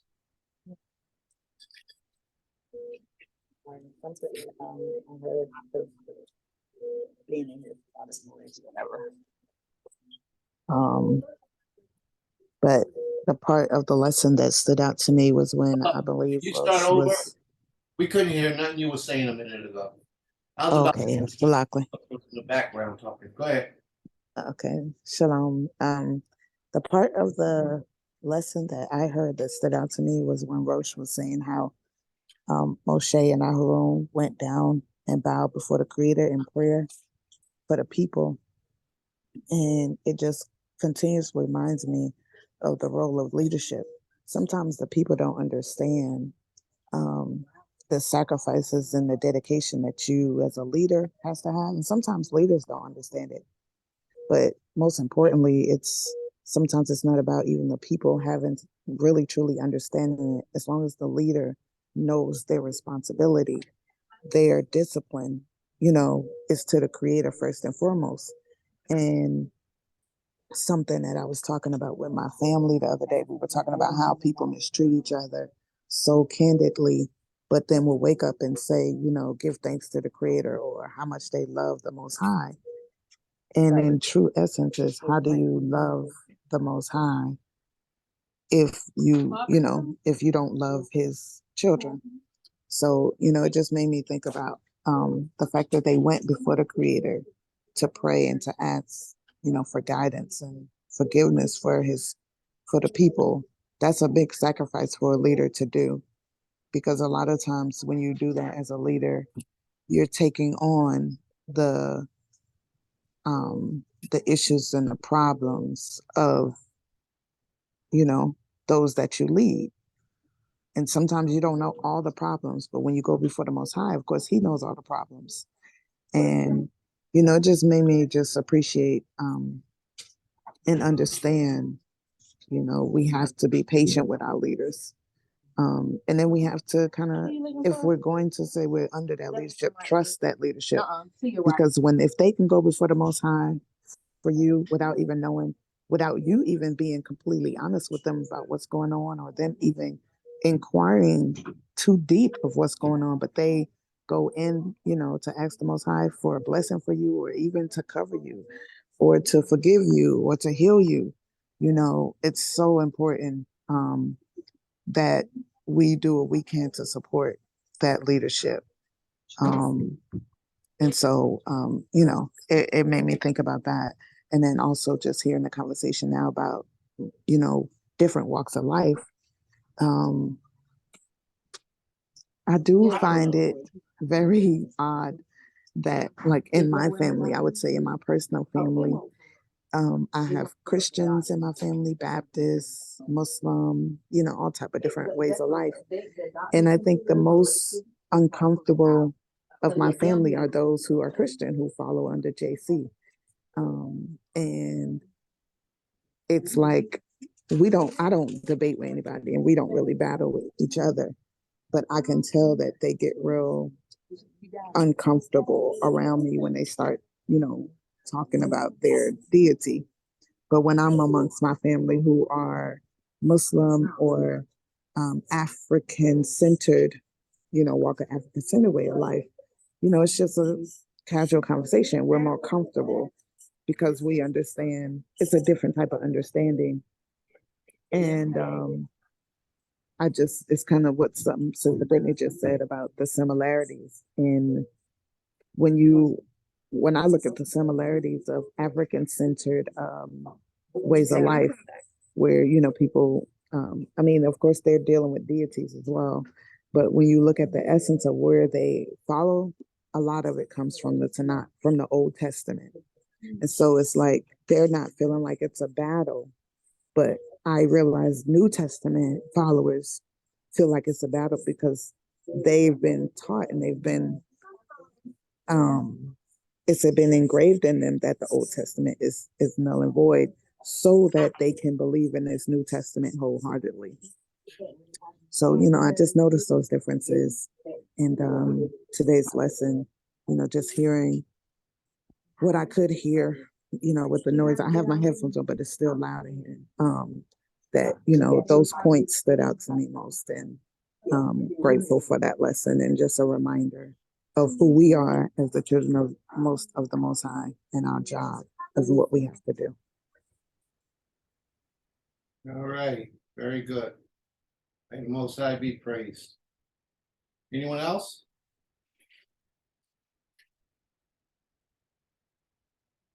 Would anyone else like to share a little bit about what they thought about the lesson? ROSH, Sister Mona? Shalom. So what I got out of it, in terms of today's times, is not letting the fear of what we see around us overtake us and forget the covenant that our Creator gave to us. Because the people, when they got the evil report back, they were afraid from the size and just to sum it up, what was foreign to them, they were like, oh goodness gracious, we might as well turn around and go the other way because that seems harder than what we came out of. For us, I've heard my parents speak about their grandparents and their grandparents knowing what slavery was like. And then we have the generation of us that are awakened to this walk. And we're like, if we try to become a certain leader like Martin Luther King, Marcus Garvey, some of the people that have tried to make major changes, I'm going to even go to say Princess Medaya's parents. These people were imprisoned. These people were ostracized just for standing up for who we know as so-called Black people. So it's like we have a challenge in front of us and we have a challenge in the back. And I got out of it that we have to be strong and courageous. Yehoshua, what was it, chapter 1:1, we used to quote that scripture or that passage all the time. So I'm familiar with it. And it's just, it was always like one of those pep things for us to make sure that we be strong and courageous in this time because our people need it. We need it. If you're a leader in Yisrael, you need it. It's so much stuff coming from you, not just from other nations, but from people in this walk. Like we've all experienced some ignorant people or Hebrews that I would say were not to the level of maturity because we don't know what, as long as they're alive, they have a room to change. We're not the Most High, so we don't have the power to say that they're stuck in their ways and they cannot change. I'm definitely a living witness to that. Even with what I grew up in, even with Gabaret Autumn, what she grew up in, we are, even Maish, we are all people that have changed from something that we grew up in and that we were heavily in. So it's the encouragement that whatever the Most High promised us, and as long as we keep our promise on our end, He is going to see us through. He said that He was with the children of Yisrael. I can't remember what verse it was, but that encouraged me and encouraged my soul is because it's like, so well, everything that we're going through, the Most High is knowledgeable of it. And I believe as long as we keep Him first, and one of the important things that I'll keep saying, especially with us being present here now, this place, this Knesset is dedicated to Him. I believe with all my heart that He is going to notice this and see this. And when He sees that we put Him first, He will surely deliver us out of anything that we get into. And yeah, I just want to continue to be encouraged, encourage my Ish and tell our Bob for the message that He sent forth for our people. Be strong and courageous. Shabbat shalom. The Most High be praised. You have the floor. Oh, I'm sorry. I thought that was a great point that Amuna just brought up about the of definitely being strong and courageous, and the fact that it's mentioned so many times. And it made me think about which I meant to, say earlier in my thank yous and my prayers to the Creator, especially when she talked about our leadership and people who have sacrificed. There's a brother right now who he is presently. We just found out yesterday we got the word, and it's so amazing how we got the word. I was walking into the Knesset when I got the call that there's a freedom fighter, political prisoner. His name is Rochelle Sinkay McGee. He has served 67 years in prison. He's the longest political prisoner. He went in a very young child, and he's an elder now, and they're about to release him in a week. And the fact that he has stood strong all these years, and he has stood and proclaimed his innocence since he's from day one. He's never gone back and said, I did it, or whatever, they're accusing him of. It just reminds me that, no matter the space we're in, no matter how much they try to hold you down or whatever it is they're doing, we have to be strong and courageous because the Most High will have our back, even if it takes 100 years for the Most High to turn their heart or whatever it is, whatever the lesson is, we may not know, but to stand strong and courageous is so important. And it just makes me thankful for that man's sacrifice because We don't know what he endured, but he's been standing strong and courageous. And Creator willing, he'll be able to stand strong and courageous and spend the rest of his years free with his family. So, that's just another reminder of, strength and courage and peace and patience and wisdom. That's it. May the Most High be praised. Chaturabah. Mr. Brittany? Oh, back to what we were speaking on earlier, the lesson to me connected with, even though they seen the miracles and different things, like I feel like we really have to work on practicing, like with the complaining, the things that we say and how our attitudes are. We have to practice that, because you'll see it and you'll have the blessings and you'll receive things, but this has been a part of you for however old you are, 20, 30 years, where something, where you're not comfortable, you want to speak against. Even you guys with the land, someone will come move on and they're used to certain comforts and things like, hey, I thought he was going to have this together. I thought this was going to be XYZ, even though they see all the progress. If you still haven't made that change and humbled yourself to just be able to, endure and deal with differences and changes, and or that you will have setbacks and things won't happen as soon as you would like them, but not to become what, and not to do what our people did. So in a way, it's like, we'll do the same thing. We'll be delivered from something, but if we don't work on our attitudes and this internal thing, then we're going to repeat the same thing as well. So I know that's how I took it. Like, that's what I just internalized with work and personal relationships. Like, if you don't work on that with your mouth and what you say and how you speak on things, you're going to do the same thing with the Most High. Very good. May the Most High be praised. I gotta be transparent here. Sister Cecilia, did you want to speak? Yeah, but you can go ahead. Go ahead, sis. I'll wait. I'll be patient. Go ahead. I just wanted to, because Brittany took the words out of my head. That humility is one of the greatest gifts that our people can have, because that will take us a long way. If the Creator appointed leaders in our assembly or group, I think they were not, our people were not necessarily thinking that they were offending the Most High.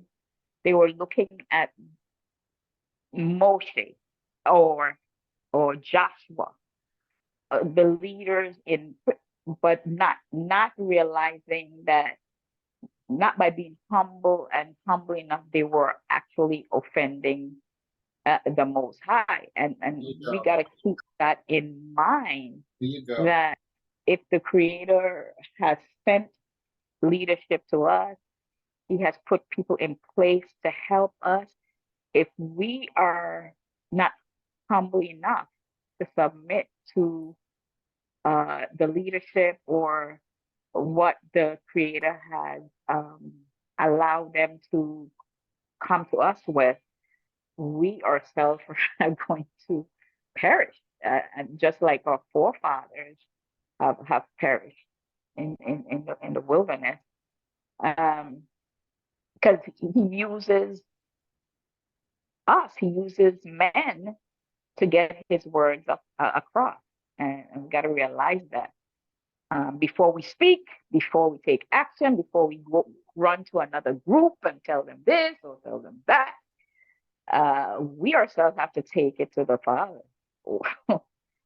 We can have disagreement, we can have gripes, but it's how we take it, And what I learned from that is that they took it, they like, we're going to do this, we're going to do that, regardless of what was said, what the Most High said through Moshe, through Joshua.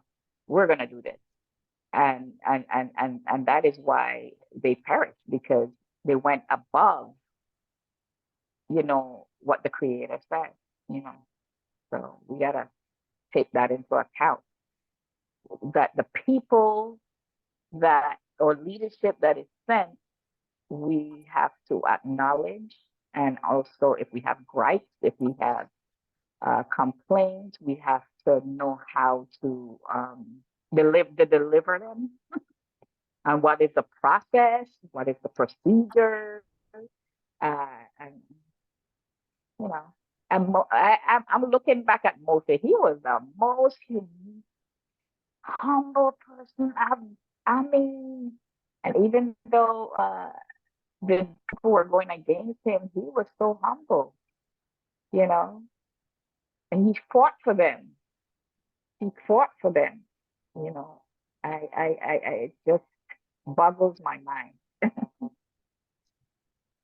That's my thought on that. Good, great. Most High be praised. Great points you brought out also. Very good points that was brought out just now.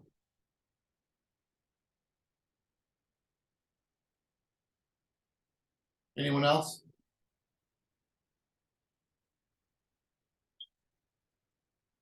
Would anyone else like to speak? Transparency. That's right. Okay. There was a lot of things that stood out in that lesson today. It was a very good lesson. And you know, as always, when you're hearing a lesson, you always put yourself in that situation. You know what I mean? You always put yourself, that's the reality of a good lesson. It causes you to bethink yourself and your behavior. Things you might have done, things you might have experienced. Some of the things that was mentioned brought about a lot of the thoughts of people when they did things to me, you know, that I felt totally unnecessary. The situation was totally unnecessary. And a lot of times that's the Most High speaking to you, just confirming, reconfirming, you know, because it's times you can pretend to others and say what you want to them, but you can't pretend and say what you want to the Creator, because the Creator knows the truth. You know, He knows exactly what happened and why. He knows the reality of what you did or did not do. So when people come up against you, and like they came up against Moshe and tried to bring up these accusations against Moshe to the point where they were ready to stone him and Aharon for what they said for the people to do, that's what you said. That struggle, that battle wasn't against Moshe and Aharon. It was against the Creator. Because of disrespectfulness to the leadership of the Most High, you're actually disrespecting the Creator. So I say that because I know that in time is a true teller of all things. Time is a true teller of all things. And I know that within time, what we have right now will not always be like it is right now. There will be a lot of people to come, a lot of people to go. But what I want you all to know is that anyone who comes in our midst, into our assembly, will base their behavior off of the precedents that we set right now. If we have order and structure and discipline and rules and regulations, and we're following them, anybody who comes in will fall right underneath of those jurisdictions and follow those same principles and understanding that we set up right now, that we live by right now. It's just a simple fact. It has even been scientifically proven through many different studies that people had. Like they had this one study where they had these people in the waiting room in the doctor's office. And these people were actors. And the bell, dong, will go off at a certain time. And everybody would stop what they was doing and stand up and then sit down. So they had a new person come into the room. And the new person sat in the room, and then the dome went off. And the new person watched everybody get up and watched everybody sit down for about 2 or 3 times. And then after that, the bell go off, the new person stand up, and the new person sit down. We are a people of repetition. We do what we see others in our area do. So that went on for a long time. And then the room was full of completely new people. Completely new people. When that bell went off, everybody got up and then they all sat down because it was based off of the principles that the founding actors, yeah, they were actors, but that the founding principle that was put down from those who started this thing set up. Now they gone, they home somewhere chilling. 3 weeks later, the room, people still standing up, still sitting down based off of what they did. So what I'm saying to you, family, is this. If it's righteousness that you want to see, then it's righteousness that you got to be. You have to start the foundation today, right now. If it's order that you want to see, then it's order that you want to be. You have to be in order. You have to be in a proper alignment. And everything that we do in righteousness, it will rub off to others who participate and who comes and be in our midst and walk and talk and be with us. They will feel the presence of the Creator in everything that we do. So it also in my portion of transparency that I was trying to say before I was cut off because somebody else had the floor before me. Sometimes when your emotions jump, you start talking, but somebody else had the floor. Sister Cecilia had the floor first, but I was ready to start talking when she had it. So I had to chill back and let her talk. But what I wanted to say was that all of this talking about what y'all are saying today, ROSH with the acknowledgement of the temple and he being the first one to teach there, and and how great it was for Prince to let him do so and all that stuff. Again, ROSH, that was the Most High's doings. And I'm grateful and I'm thankful you did an excellent job. Excellent job. And I do believe that your soul, your heart, your spirit is after the Creator. I do. I don't doubt that at all. So I give that right back to you, bro. It's all about the Most High, and I believe that you believe that. Now, to hear everyone speak, especially his Isha, Morah, and talk about how beautiful the place is and how much they appreciate it. And, they can feel the Creator's presence, and it's just so wonderful. And the good part about all that was that she touched on was that we got to see it from the beginning. But when it was delivered, it was emptied and nothing was there. And now to see it now, it's like, wow. Now, being honest, that stuff touches my heart. Makes my eyes get a little watery. And you know why it makes my eyes get a little watery? Because you can go your whole life working and doing things and people never recognize it. Never see it. Never acknowledge it. Never even think about the years, as ROSH was speaking, the years and the hard work that you've put in, and people just walk on as if you ain't made no sacrifices, as if you just like a regular nigga standing on the corner drinking a 40. Honestly. And I'm saying this not because of my hard work, not because of what I've done, not because of what the effort that I put in it. I'm saying all this is because the Most High has allowed us all to experience this together. You know what I mean? He handpicked each and every one of us that are here.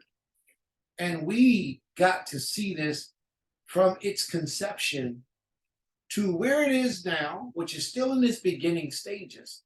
And I want y'all to keep in mind, this is just a temporary house of worship. This just a temporary. Watch when we get that other one built.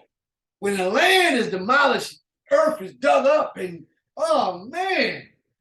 And you're going to get to witness that as well if the Most High sees fit. So these things, this is something that binds us together. And it makes my heart feel good. It makes me get a little teary-eyed, and I don't get to do the teary-eyed thing. Make me get a little teary-eyed, emotional, feeling and hearing you all speak the way that you're speaking about a place that I got to witness as well, right along with you. We all saw it at different times, meaning I wasn't there when y'all went in, but we're all talking about the same thing, and it brings a warmth, a comfort, to my soul. And I appreciate that. Very thankful.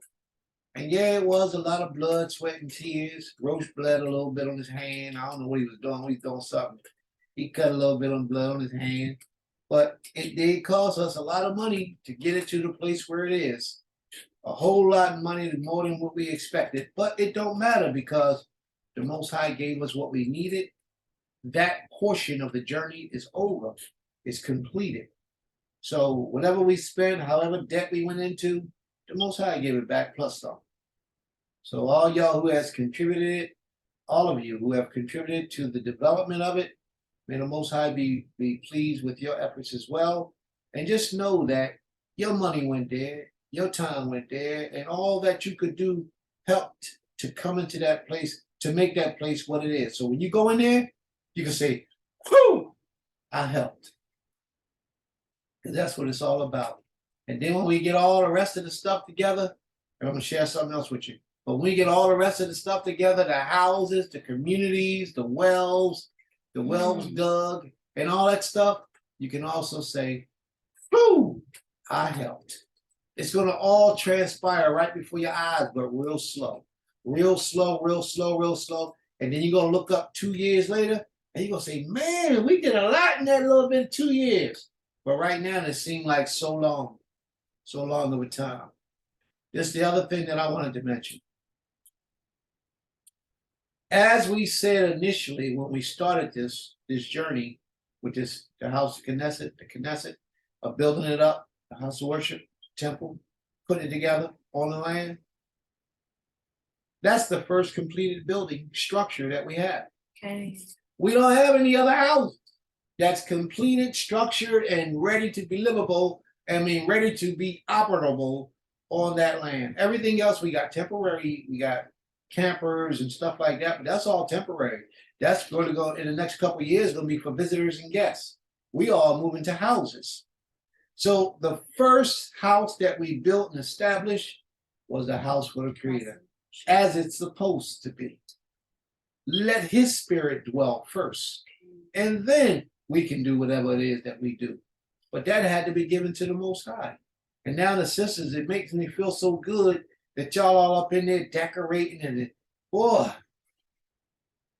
it makes me feel good, just to see the enthusiasm, the passion, the rush to decorate the place, to beautify the place. Well, I'm gonna put my chair right here, and don't y'all touch my chair. Stay away from my chair. My chair gonna be right there. All that stuff excites me. It does. Just to see people take that type of pride, is something that I had a part to do with. That I was there, I helped, and we all participated, and we all happy, and it's good when you can look at the outcome of thing and don't say, oh man, we messed that up. Oh, that didn't turn out the way we thought. That jaw looked ugly. It's bad. What we did was we succeeded, family, together. We succeeded at exactly what we set out to do. For example, we walked in the building. I don't know who I was with. I know it was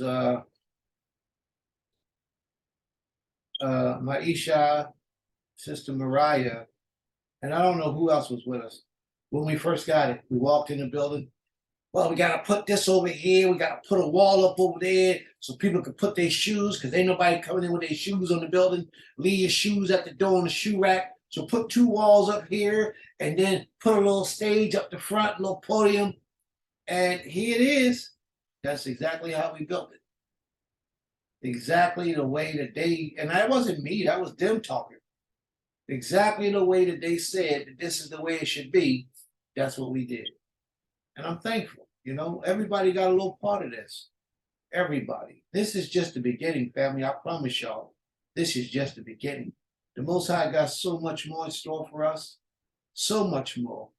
All I'm suggesting is that you be the foundation that you want to see others have 30 years from now, 50 years from now, 100 years from now. And that place is going to be completely different by that time.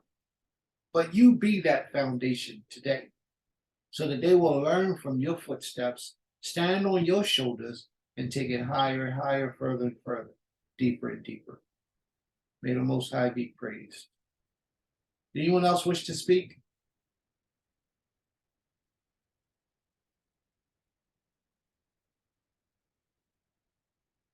Rosh, Mora?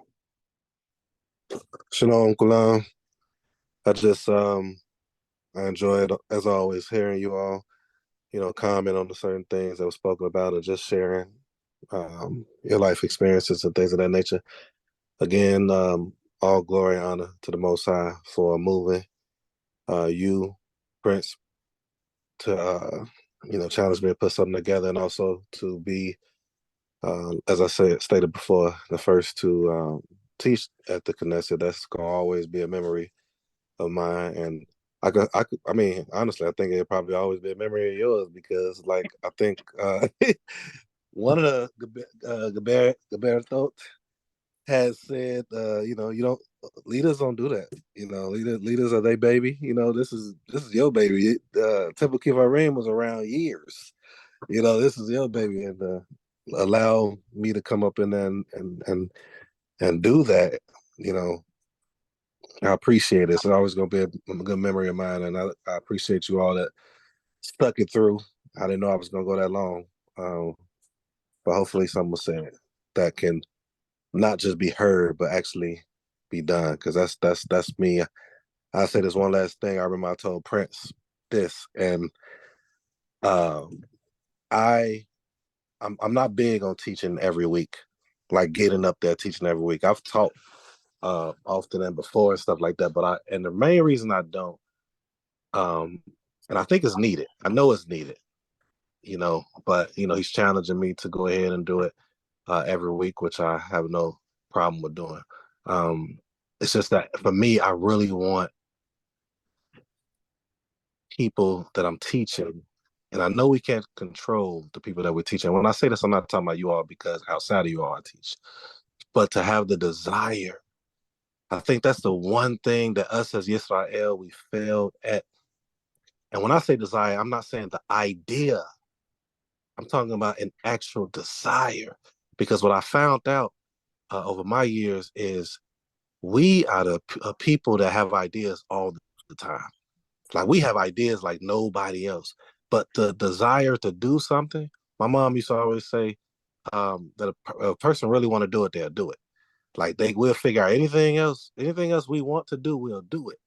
But for some reason, this is what I'm saying, for some reason, when it comes to the Creator, we half step. We like I said when I was teaching, like, we'll talk to him one time out the whole day. I feel we should be talking to the Creator more than anybody. This is my opinion. Do I do it all the time? No. Have I been consistently doing it lately and over these couple of years? Yes. But I think that we should. I think that's conditioning our mind to stay consistent. I think someone said earlier just now, which is what I keep trying to say. Like, when you think of basketball, they practicing every day for how many games? 80 games out the whole year. And they're practicing it. So with me, when I say the teaching, and he's challenging me to do it, which I'm going to do if that's what he wants me to continue doing. I just want people to change, and I know it's not up to me for them to change, but I want them to take what they're getting, what the teachers is taking the time to present, because a lot of times good teachers, they're doing it they're pushing it on themselves first before they share it to the people, and they know if they can do it, then the other people can as well. Especially because sometimes the people are stronger than us in a lot of areas, So I just want that. And that's what I was struggling with before coming to Goshen, when I was not living there, but just being a part of it back then. And before I came to being with Beulah and Prince with Diana, I saw that, and it always killed me. For lack of a better word, my wife hates when I say that word. Always messed me up, because I know what we can do. I know what I've seen. I know what the constant downfall has been with us as a people in our literature, and we're still doing it today. And it's like, okay, what's the point in teaching every week when we need to focus on, you know, things that's really going to help us change? And that's not to say the teachings aren't, but we need a balance. So with that, I yield. I just appreciate Prince for challenging me, and I'm always up for the challenge. All right, may the Most High be praised. You got your hand up, Rosh? Did you want to say something else? All right. Is there anyone else who wishes to speak? No one else? All right, we're going to take our break now. We're going to close out now, and we'll be back at 3 o'clock. Any questions? Any comments? All right, family, at this time, what we would like to do now is everybody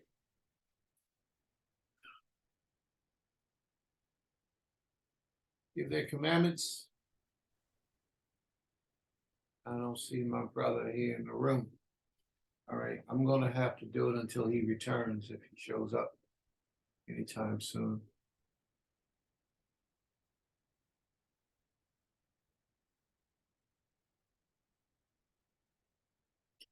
All right, I got Sister Zanta, Mora Muna, Maisha, Autumn, and then Sister Brittany. All right, Sister Zanta, you want to give your commandment for the day?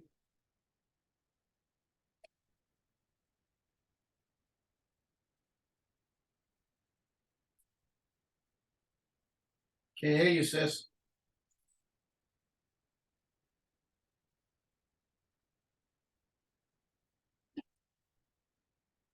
Zanta. Shalom. Okay, she might not be present. Mora Muna, would you like to give your commandment for the day? In just one moment, but Maisha's ready. We're gonna be we're both using mine today or right now. Okay, all right, wonderful. Shalom. So I'm gonna use Shemot, chapter 19, verse 10. Contextually, this is talking about at this particular moment. I just like this verse because it kind of shows you how you should be before the Most High. It says, Adonai said to Moshe, go to the people and sanctify them today and tomorrow, and they shall wash their clothing. Let them be prepared for the third day, for on the third day, Adonai shall descend in the sight of the entire people on Mount Sinai. Now, contextually, we know this is speaking on a specific subject and time, but the core of what I'm seeing in this particular two verses is letting you know when you come before the Most High, as we were saying earlier, to be prepared. Don't come before Him any type of way. Sanctify yourself, cleanse yourself. Even make sure what you wear, if you're able, I should say, is suitable before the Creator. Now, in this particular instance, I know they have particular things to wear depending on who they are or who they were, but this just says go to the people. So this just said, by saying that, it's letting them know that the clothes of the people, the common man of the people, still need to be washed. Don't come before me in clothing that's dirty. So that says a lot to me. Shalom. Very good, very good. And the Most High be praised.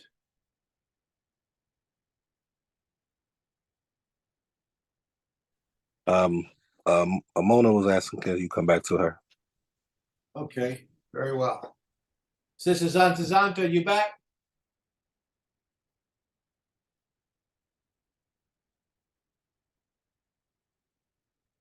Okay, she's not back yet. All right, so you. Me? So I don't think it's in the book of, the first 5 books are called the Tanakh, right? And those are the ones that have commandments in them. Is Joshua? So that's not a book of commandments then. Okay, so I can't use something from there. Well, you don't know, because something you say in Joshua could also be found in the commandments. Okay.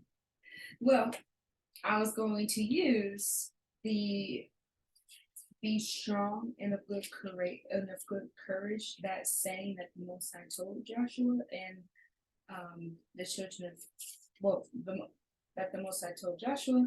I was going to use that because I feel I haven't personally seen that in commandments as of yet. I don't know, but I think even though it's not in the first 5 books, it is still something that the Most High commands us to be like and to be of and have that type of spirit, because we can see now what doing the opposite gets for us, right? Being strong and courageous, the opposite being weak and being scarce minded and being divided. We see that where that gets us now as people. And being strong and courageous is the exact opposite of that. It will take us further. It'll unite us. It'll bring back honor and integrity to our people, and of course, bring back our honor in worshiping the Creator. And plus, just in general, being strong and courageous. I don't know. I heard somewhere that the Most High doesn't like for us to be cowards. I don't know where that is. I think I heard that in my youth, so I don't know if that's like a real saying in scriptures, like the Most High said that, but I heard that, and I think I would like to think that that part of that is true, because we see here in Joshua, where we read earlier, he tells us 4 times, be strong and courageous. So that shows how important that strength, that spirit of strength is to the Creator, right? And the spirit of being courageous and attacking something and conquering something, even when you think you can't, or not necessarily that you think you can't, but the odds are against you, right? So I would use that as my commandment for today. Maybe I'll see it in one of the 5 books, maybe not, but I wanted to use that. Okay, sounds good. I like the way you put what you put. But do you have another commandment for us? Yes. Okay. Very good advice. Much wisdom.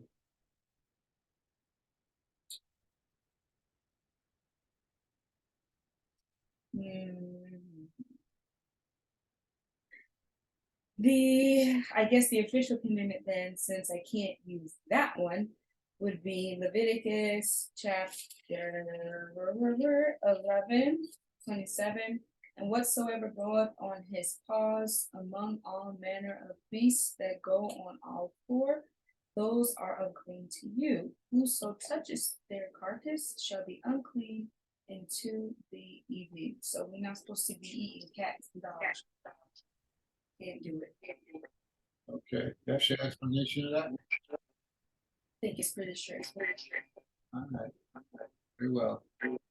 Most High be praised. Brother Benjamin, are you present?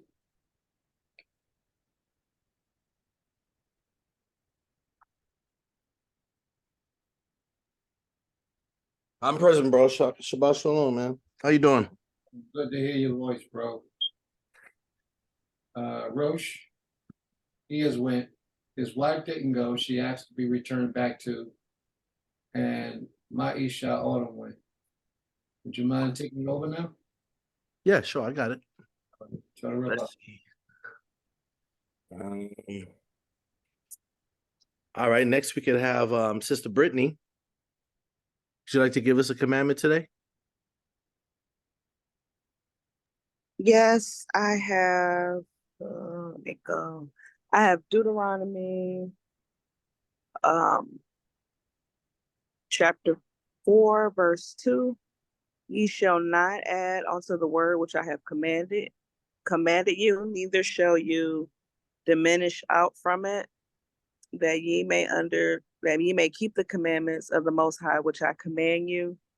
I think we spoke on this a little earlier in Joshua with how important it is not to add on to the word or take away from it.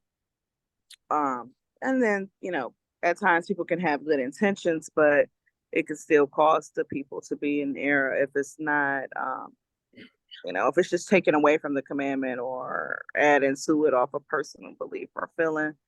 I think many of us may have feelings or thoughts about something, and that's our spiritual journey. As we continue, we end up, we have another or a different understanding or more understanding or something, but we want to be mindful, I guess, when we explain or give something to someone else.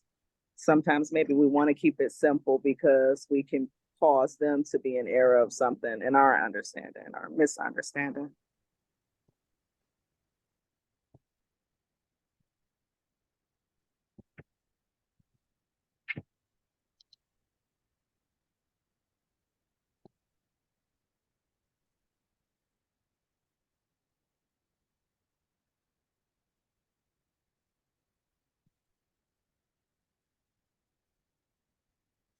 That was all for me.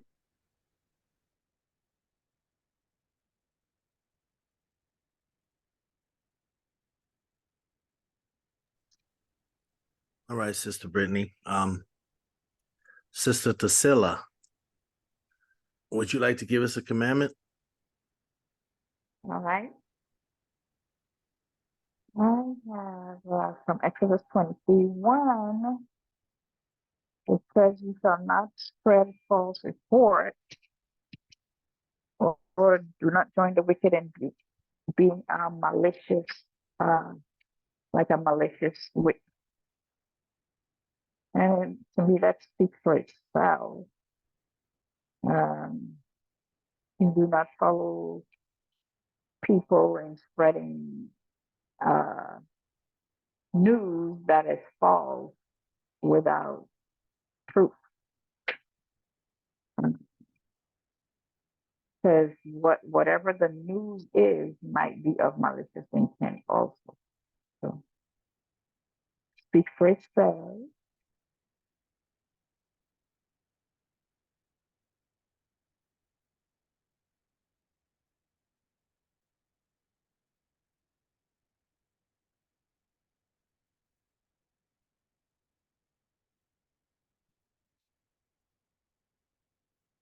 Are we going in and out? I don't think, did you guys hear me? Can you hear me? Kane, I can hear you. I can hear you. Yeah. Oh, okay. We can hear you. My mic was off. That was my commandment. Okay, very good. May the Most High be praised. Torah. All right, Sister Zanta, would you like to give us a commandment today?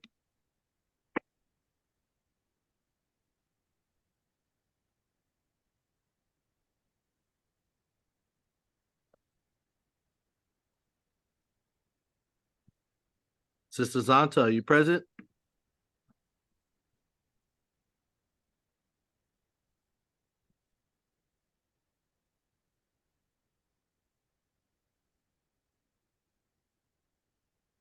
I don't think Sister's present. All right, well, we'll come back to her. I can give my commandment. And my commandment is, you must not mistreat a widow or orphan. If you mistreat them and they cry out to the Most High in distress, it says that he will surely hear their cry, and his anger will be kindled against you, and you will be killed with the sword.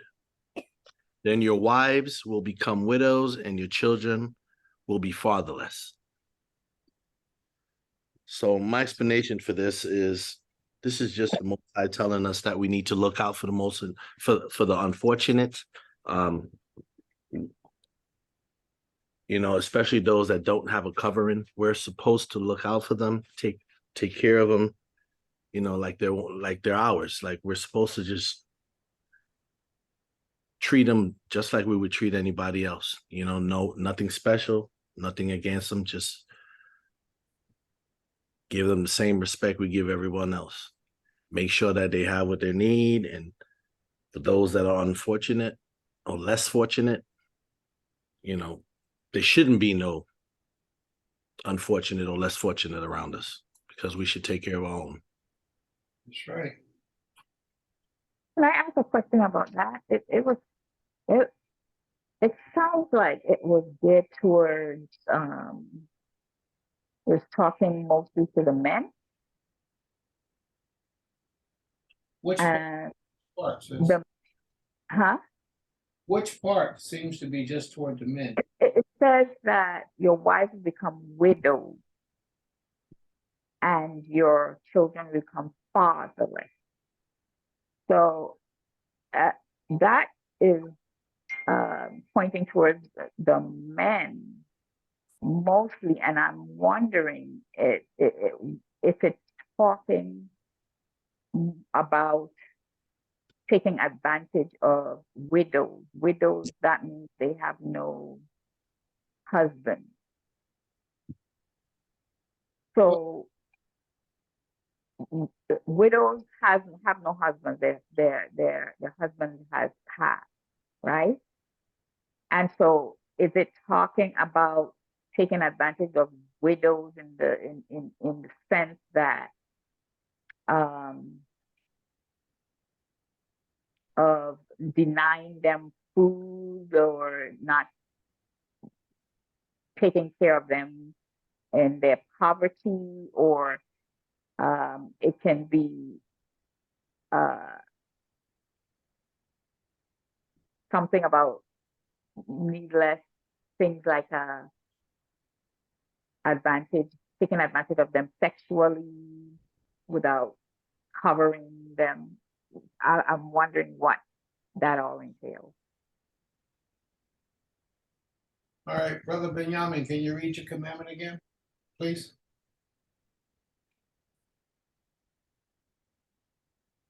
All right, my commandment is you must not mistreat any widow or orphan. If you do mistreat them and they cry out to me in distress, I will surely hear their cry. My anger will be kindled, and I will kill you with a sword. Then your wives will become widows, and your children will be fatherless. And Sister Trucelia, you said it sounded like it's just talking to the men? Yes, because it's talking about their wives will become widows and their children will become fatherless. Right. And so taking advantage of the widows and her children could mean not only covering them, taking care of them financially, but also covering them in a way. When you're taking advantage of a widow, it might be you just,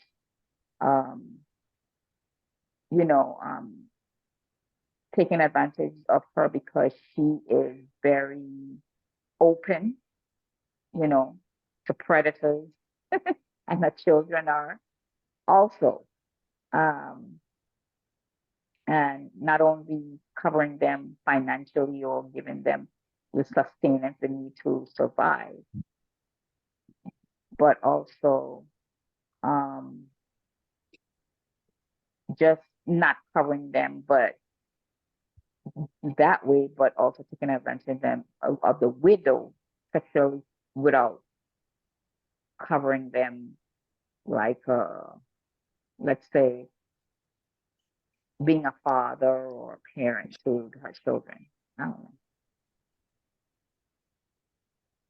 All right. Brother Benjamin, what was that commandment that you gave? Exodus 22. Can we go there for a minute, please? Exodus 22, verse Verse 22. Two.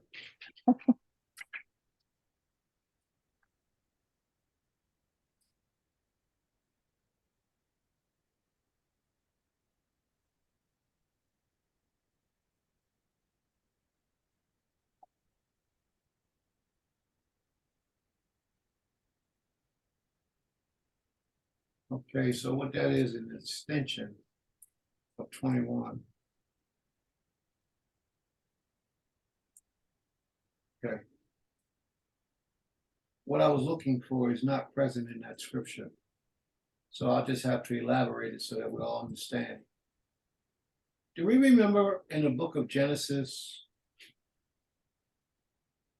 when the Creator said for Adam not to eat off of the tree? Do y'all remember that? Yep. Mhm. Second chapter. Was Eve present? She wasn't present, right? So in the third chapter, when Satan says to her, or Nakash says to her, that you can eat off of this tree, and she responds back, she says that the Most High said not to do that. How does she know what the Most High said? She wasn't there. Her husband told her. Because her husband gave the message unto her, and she followed through with the message. So here we have a perfect example that Sister Tucilia brought forward. A perfect demonstration of the law. Remember when the Most High gave the law to the people? Do we all remember? Yes.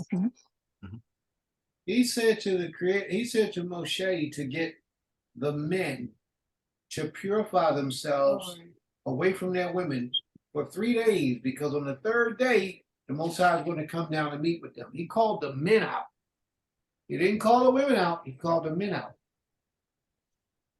The men are held responsible for all these things. But when the Most High speaks, he speaks to the men as the head of the family, the head of the household, the head of the communities. And these things are supposed to be taught to the people, to your wives, to your children. Was that Deuteronomy 6:4? Teach your children diligently. Speak of these things when you walk in your house, all those type of things. We're supposed to get this law saturated inside our inward parts, and then we're supposed to take them back. We, when I say we, I mean as the men in the house of Israel. And then we're supposed to take it back to our family and our children. And then the children and the family, the women, they learn at the word of their husbands. This is the way that it's supposed to be. Today, we don't do everything the way it's supposed to be. Today, the women and the men both come to the house of worship and hear of the Most High, draw their own opinion, their own conclusion about things. And that's how they usually do it. But that's a dangerous way. It's a dangerous way. Except if you got women who are obedient women to their husband, women who fall in line with their husband, women who knows how to be objective with her husband, but not disrespectful. Then that's a different thing. Then you have women who don't have a man. They have to be at a place like this in order to hear the Creator's word and the Most High's voice. You see? And then there's another thing where it's always good that all parties are receiving the information. You see, there's different reasons for different things. But in reality, the commandment, the laws was given to the men, not to the women. It was given to the men. But the children and the women were in the midst of the crowd. For anybody who knows Hebrew, there's a thing called deep duk, which is the ground structure, how it's supposed to be. And what happens is, if you're speaking to a group of women, let's say you got 50 million women, and you're speaking to those women, you address that in a female gender. You would address that congregation in the female gender. If you got one man standing in the midst of 50 million women, you have to address that congregation in the masculine gender in order for it to be correct. That's how the Creator gives respect unto the masculine gender. If it's one man in a room of 50 million women, and you address that crowd, you have to address that crowd in the masculine gender. Okay? The man's primary duty, other than serving the Creator, was to instruct his household. And that's why the Creator has it established that way: the man, the women, the children, the animals. That's why the Most High has that structure in place that way. So what you saw, Sister Tucelia, was the natural order in how the Most High had established for the children of Israel to be governed. He spoke to the men, and the men were supposed to take it to the women, and the women were supposed to take it to the children, and the children take it to the animals. But in reality, they were all present. Everybody's present at the foot of the mountain, could hear the voice of the Creator, but the Most High only called the men to come up. Only the men. And they couldn't come up in the mountain, they had to come up to the foot of the mountain, round about the foot of the mountain. But the women and children were still present. They wasn't held accountable like the men were. Think about this for a second. If you all still have a little bit of difficulty understanding where I'm coming from. You remember with Adam and Eve? Back again to Adam and Eve, because y'all don't understand, but that's the foundation of everything that we do. And if you ever understand the history of the book of Genesis, the very first few chapters is our history, it's our world. In the beginning of the story, when Adam and Eve, the serpent approached Eve, Hawa. He approached her. He approached Eve. And he got Eve to go against what she already knew the Creator said for her not to do. She knew because of who? Because her husband had told her. So what the adversary really did was got her to go against her husband's teachings. And if you watch the world today, that's what takes place in this earth. If a man has a wife, someone wants to get her, they go and get her to go against his teachings, whether it's through adultery, cheating, or robbing, or stealing. No matter what it is, they got to convince her that her husband is wrong. And then they get her to come along with them. But now here's the wonderful thing about this. That's why the man has to give her a bill. Because if he doesn't, he's going to fall too, because he's attached to her. But here's the wonderful thing about this. When Hawa, Eve, was deceived by the adversary, the serpent, Nakash, she went out there and she partook of something that she was told not to do at her husband's instructions. She bit that apple or that fruit. She bit the fruit. And if you notice, nothing happened when she and she alone ate the fruit. Now, had Adam realized what took place, and so wait a minute, Creator, she got to go, and dealt with her appropriately, things would have been different. But that wasn't the way that it was intended to be. It went the way the Most High had for it to be. What Adam did was, Adam gave into and trusted the decisions of his wife. Because she gave to him and he did eat also. But he was the one who gave her the instructions. When she did it, nothing happened. But when the man did it, the head did it, the one that was responsible did it, all hell broke loose. Did you notice that? Did anybody else notice that? Yeah. Okay. When the woman did it, nothing happened. But when the man did it, oh man, hell broke loose in the earth. And this is why it's important that we men, above anything else, we men are right with the Creator.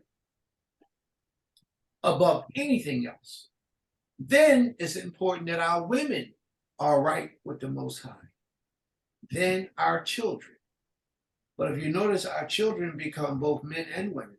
So we can affect them at a young age. When they grow up to be our age, then they'll already be accustomed to it. But just keep that in mind that the Most High deals with the men first. With blessings and curses, he deals with the men first. Then he see, because women, y'all got to pass. A lot of times, a woman can get away with things, just like Eve. She ate, she got away with it. Nothing happened until she deceived the head. Once she deceived the head and gave him of that poison, all hell broke loose. So women can get a green pass with a lot of things. I'm not saying take it to the stream, sis. I'm not saying at all. I'm saying you should want to be as righteous as you know you're supposed to be. Don't exaggerate, play with anything. But the Most High will give a woman lenience before he will give a man lenience. And that's just a fact. And that is because the men are required to be the head or the leaders of the congregation. Same thing with the community. We were speaking earlier, ROSH through his lesson. And what I wanted to say earlier that I forgot to say and slipped my mind was that being a leader is like being married to a whole lot of people. Because that's your responsibility. Those people are your responsibility. True leadership I'm talking about. Not that junk we see on YouTube and Instagram and all that stuff. I'm talking about true leadership. When you have a true leader, and I heard somebody speak on this earlier, but the needs and the desires of the people are your desires and your needs as true leadership. Same thing trickles down. If the community falls off, or certain people in the community fall off, it can affect everybody. It could, but it would take time. But if the leadership fell off, the people are doomed. If the head is sick, the whole body is messed up. But there could be a part of the body that's sick, you can cut it off and get rid of it, destroy it.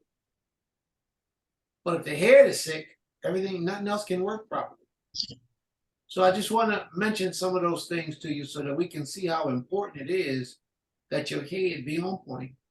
And since just to answer your question, it is about that the head, the leadership were the men who the Most High hold most accountable first before he start looking down to women and everything else. Because brothers, I want you to know this too, and I'm gonna move on. If you got a wife and she out of order, Most High gonna check you before he check her. If you know it, if you know she out of order and you let that happen, Most High gonna check you first. Then he'll deal with her. So we got a community. And we got a community, it's up, it's running, it's flourishing, it's prosperous. And one brother or sister in that community is out of order and the head knows it, and the head don't deal with that, the Most High gonna deal with that head. Just like he did with Eli and his children. Eli was the head of that household. His children was out of order. Who died first? Well, let me say it this way. Who got the message first? Who got the message first? Who did the Most High deal with first? He talked to him first. Talked to Eli. And then before Eli's eyes, he dealt with Eli's children. And then he turned around to Eli and said, you should have fixed this. Bang. That's just how it is. Don't run to be the head of anything because it's a dangerous position if your soul and your spirit is not right with the Almighty. If you make a mistake, you make a mistake. That's between you and the Creator. But when you do intentional evil, watch out because He's coming. All right? I pray that I've given you enough information that you will now have the wisdom to go out and share with someone else to help change their lives and prevent them from the satrap that sits in the dark in our lives.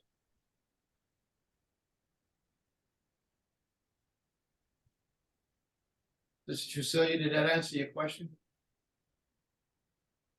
All that, I went all the way around the block, I know, but it's a lot to it. Yeah, it did.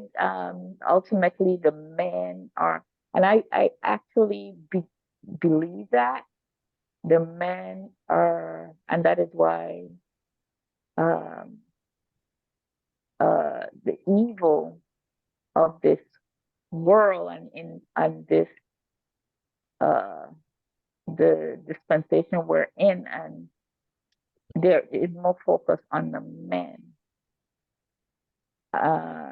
and we don't understand that as male. The men don't understand that they, regardless their status, their status is very important in in the relationship of male female, That's right. or family. It's it's it's, it's, it's the ultimate importance because everything goes back to them, basically. It goes back on them. You're absolutely correct. All right, fam. Toda Rabah. May the Most High be praised. Okay, my commandment for today is coming out of Numbers. Speak unto the children of Israel and bid them that they make fringes in the borders of their garments throughout their generations, and that they put upon the fringe of the borders a ribbon of blue. And this, if I read the rest of it, it kind of explains it for me, but it's so we always remember the Most High's laws, statutes, and commandments by wearing those fringes. And it's supposed to always keep us to make the right decisions, because we might be out, at the store or out at our job. And for example, you see somebody drop money and your first instinct might be like, oh, I just found some money, instead of doing the right things and tapping them on the shoulder saying, hey, drop this, and making a righteous decision. So that is the reason that we're supposed to wear the fringes at all times. All right. So let me ask you a question, Miss Fringe Wearer. What if you at the store and you buy something that costs $10.55? So you buy something, and as you walk out the store, you realize that the guy only charged you $6.55, not $10.55. In your righteousness, since you got your fringes on, it's supposed to remind you of the law. Do you go back and you tell that man, hey, you only charged me $6.55, but the price tag says $10.55? You're going to get yourself in trouble. Do you go back and you tell the people that, or do you deal with it in righteousness? How would you handle that? In righteousness, I would go back and say, hey, this is supposed to be $10 and you only charged me $6. Was this on sale and you didn't tell me? Right. That's what you do. That's what At you the end of that's what I would do, because at the end of the day, my conscience wouldn't let me just, take it out, be like, oh, I got it for $6 instead of 10. At the end of the day, I would feel I was in my righteousness by at least questioning it and saying, hey, because what if they made a mistake and then it comes out of their pocket at the end of the night when they count their register down, or that cashier gets in trouble? I would feel horrible. Oh, wow. You're so kind. Anybody else? Anybody else got a different opinion? That's the only reason why I would go back, because I know it will be. Do you know what? That's the only reason I would go back. Really? Because it will be taken out of that cashier pocket. It will be, because they usually count up, do the register thing and whatever, and they would have to pay for the deficit. I think that's what happened. I don't know if I, because they would look at me funny when I go back. I don't know. Okay. I'm glad we got so many righteous people in this room. Anybody else? I take it you wouldn't go back, Prince. You know what I would do? That's why I wanted to ask what y'all would do first. I want to hear what y'all side of the story is. The Most High still working on me. It depends on I felt like, wait, it depends on where I am. If I'm at one of those Walmarts, which I hate, I know they're not taking that out of the people. If they scan the wrong lower thing, or usually people give me discounts. I know I get discounts for stuff that I don't qualify for, and I'll ask sometime, and they'll scan their personal ones. Maybe that's not right, but I feel like those billion-dollar, trillion-dollar companies still be just fine. But I guess that's not the highest integrity thing to do. Why? Did you steal? No. Did any of y'all steal? If y'all would have kept that thing in y'all pocket and walk out the store, realizing the man didn't charge y'all the right amount, did any of y'all steal? No. No. So why you feel so guilty? No. Why are you feeling so guilty? Maybe the Creator Maybe wanted it's to a bless test you. for the Most High to see if you will go back and say, "Hey, you rung this up wrong." That Yeah. could be a test for each one of us that we might fail because we thought we got a discount. Well, if that's what's in your heart, then you go right back to the store, because that ain't in my heart. If I walk out the store and I see somebody charge me the wrong price, know what I do? I say, thank you, Creator, and keep it moving. I give all praise to the Most High, and I keep it moving. You know what, Abigail, that did not happen for just because you said that, because this week, my daughter, and by the way, that happened to me a few times. This week, my daughter ordered something, right? And it didn't come. They said it came, and she checked the box. It didn't come. They said they put it in a box. It didn't come. So she didn't see it. It didn't come. She contacted the store and told them it didn't come. And according to the email that they sent, it came. So they refunded her. And she checked the box like maybe about when she came back home. She checked the box again. That was like a few hours after, and it was there. And they had already refunded her. And she said, "Ma, they refunded me." I said, "Are you sure?" She said, "Yes." And I got the thing. And she said, "What should I do?" You think I should? She said, "You think I should call them and tell them I got it?" She said, "Yeah, you should call them and tell them you got it." She said, and she was like, "No, I don't have to." And I said, "Well, you know what? That is your conscience. If you actually, it was my conscience. I don't know if it was hers, but I was telling her she should call him and let him know that she did get it. So I don't know. I don't know. That happened to us, like what? That was actually yesterday that happened. So I don't know if she should call him and let him know that she did get it or not. So Sister what Abigail, do the prophetess. huh? Sister Abigail, the prophetess. No.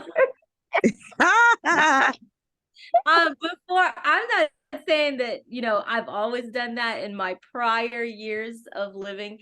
I probably would not have done that. I mean, if in Sister Tusila's situation, I probably wouldn't have called and said, "Hey, I got a refund and I got the package," but I'm trying to live by these laws to the best of my ability. So where you see that in the law, I need you to make that clear to me so I can get an understanding. Well, we're supposed to always be fair, and we're supposed to be righteous in all of our decisions. And you never know, it might affect that cashier in a negative way. That could be a punishment from the Creator. What you care? That's between them. Look, check this out, sis. Check this out. If you didn't steal, you didn't rob, you didn't kill, you didn't go out of your way to deceive somebody, because that's what the law is really about. If you didn't do those things, then why do you concern yourself? I mean, I know because you got a good heart and you want to be good to everybody and fair. That person might not get fired. You know why? Because look at this one. If he rang it up at $6 and sold it at $6 and got $6 in his drawer, it's not going to come up that he was short. That's very true. Exactly. Yeah, this is how I feel about it. It's just Prince's opinion.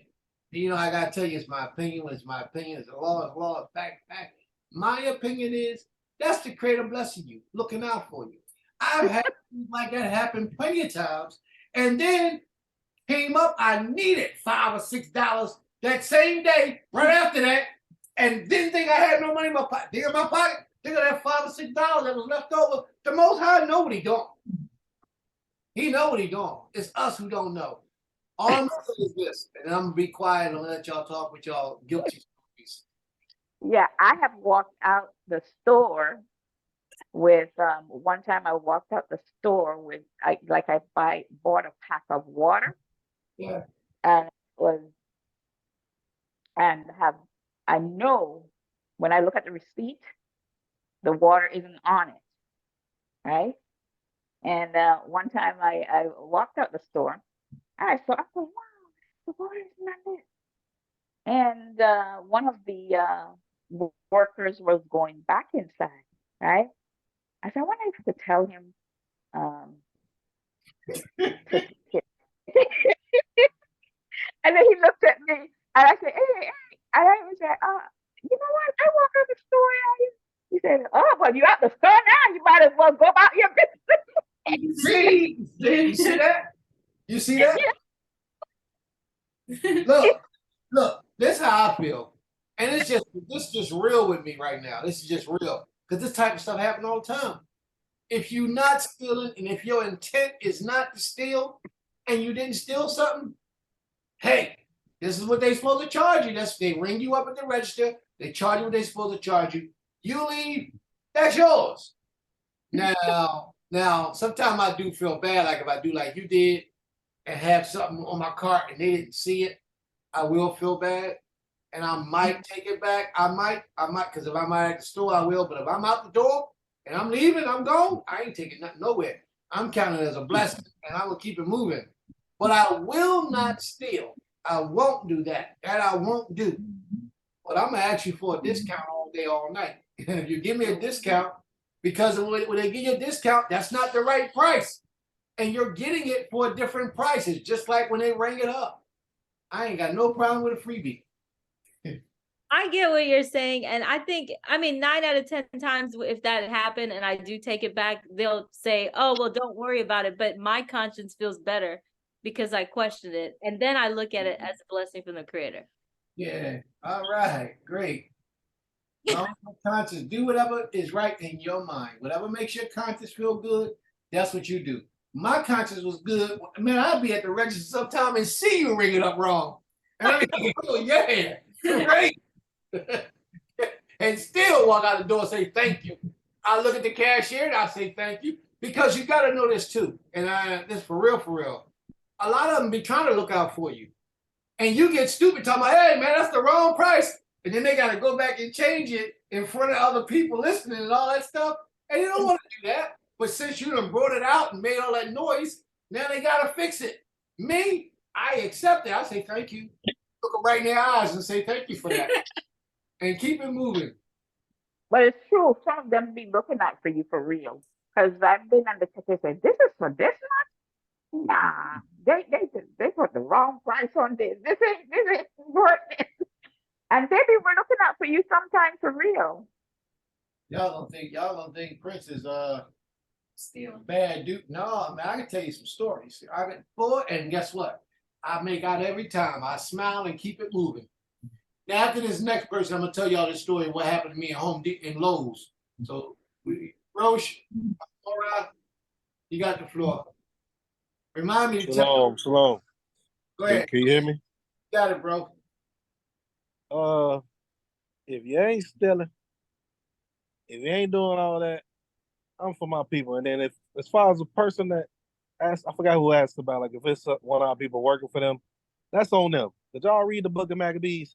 Like, we sitting up here, like, if it was somebody that had their own business and it's our so-called people, then I feel a little bit different because it's our people, their business. But as far as these other people, when it comes to our laws, see, I'm gonna tell you something. Christianity did a number on us. And the government is using Christianity to do a number on us. They don't want us to protect ourselves if somebody hit us. Oh, you're righteous and a good person if you don't hit back. Oh, you find $500 on the ground. Oh, you're righteous, so you're a good person if you take it to the police. No, man.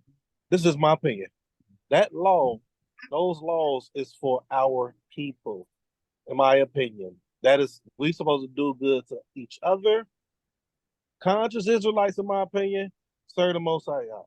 And if we good, quote unquote, good people, try to teach those that's not conscious Israelites, because honestly, sometimes you can't trust them. And I say that respectfully, because and you can't trust us sometimes. But the law, in my opinion, the good person thing, the righteous thing, is really, in my opinion, dealing with us as a people. That's why Abraham and them was okay to lie to somebody else. That's why when I use that example of somebody come to my house and say, "Is anybody else here?" and I say no, am I not a good person for lying? No, I'm protecting them. I know this is a different subject, but they all the same concept. So if I get some money and I ain't steal it, told out Most High. You know what I'm saying? That's my take. That's my take. Exactly. And that's mine too. But here's the story I wanted to tell y'all. Y'all ready? Y'all listening? Let me pause this recording because everybody don't need to hear all that.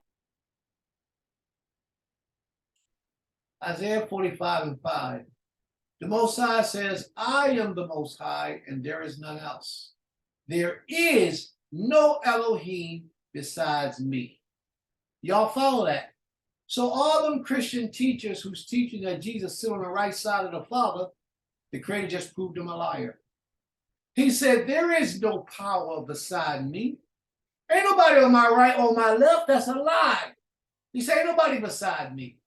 He says, I gird thee, though thou hast not known me. And we don't know nothing about the Creator, do we?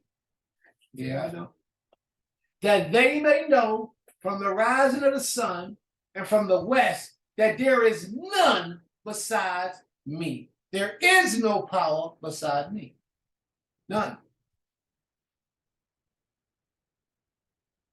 I am the Most High, and there is none else. So when I asked that question earlier, family, that's one of the scriptures that you all can pull. That there is no power except the Most High. You want to say something? If I may, I have a question. Go ahead. So there is no power besides the Most High. So like that Molech deity, right, where the people burned they burned it for them. You're saying that people imagined that power, which made it real to them, Right. but that doesn't mean that it actually existed. Correct. Okay, That's got it. right. That's it. And through the service and similarity of them doing so much to it, it will look like that deity is blessing them. How so? Because that's just what happens with the power of the mind. You got to understand that. So let me go on. The Most High says, verse 7, I form the light and create darkness. I make peace and create evil. He do all these things. I, the Most High, do all these things. He says, drop down you heavens from above, and let the skies pour down righteousness. Let the earth open, and let them bring forth salvation, that let righteousness spring up together. I, the Most High, have created it. He says, woe unto them that strive with his maker. Let the potsherds strive with the potsherds of the earth. Shall the clay say to him that fashioned it, what makest thou? Or thy work, he has no hands. Woe unto him that saith unto his father, what begettest thou? Or to the woman, what hast thou brought forth? Thus saith the Most High, the Holy One of Israel, and his Maker. I am the Holy One of Israel, and the Maker of Israel. Ask me of things to come concerning my sons, and concerning my works of my hands, command ye me. I made the earth and created man upon it. I, even my hands, have stretched out the heavens, and all their hosts have I commanded. This king ain't no joke. So there is none but the Most High. And that's what we all have to understand. The Most High says he know not any.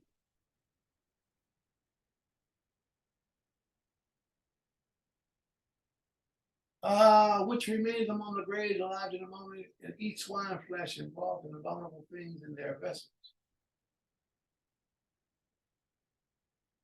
There is a verse I'm trying to behind a tree. Christmas stuff.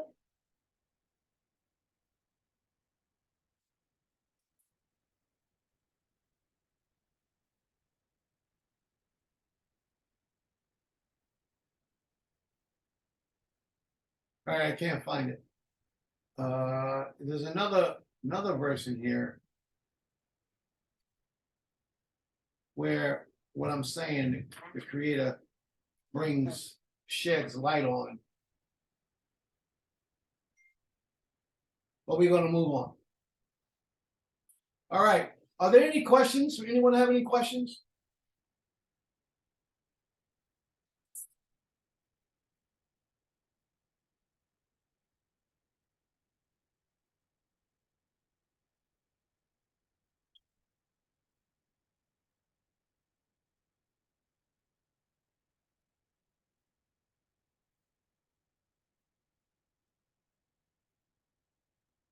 Anyone have any questions? I have a comment, right? Okay, I got So that. you're saying, huh? I got the scripture I wanted to read, but go ahead, sis. So are you saying that any religion or any power can be formed just by a people collectively giving energy and power to that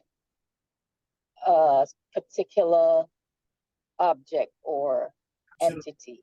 Absolutely. Do you know? Do you realize? Well, I'm sure you know, but you probably didn't really give it much thought. Just like most of us haven't given it much thought. What causes the United States government to be able to rule over us, if not the people? If we don't give it the energy that it needs, it collapses. It destroys. It cannot rule except if the people allow it to be.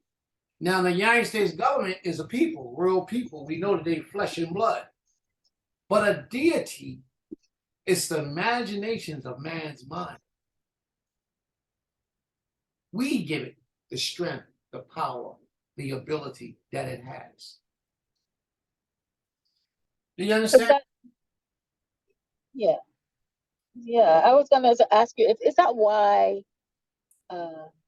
the Creator appointed a people to be of one mind and one spirit and focus on Him, so that it gives Him, and not that it gives Him power, but it allows Him to do for us what He wants to do for us? Well, that's I agree with that in a very strong way. The only thing is difference between him and them is that he exists without us. He doesn't. The Most High. Yeah, but if we Yes. don't go by if we don't go by the order and the laws by which He actually the orders and the laws by which He covenanted with us, then He is not. It's sort of like we don't give Him permission, because Yes, but the fact.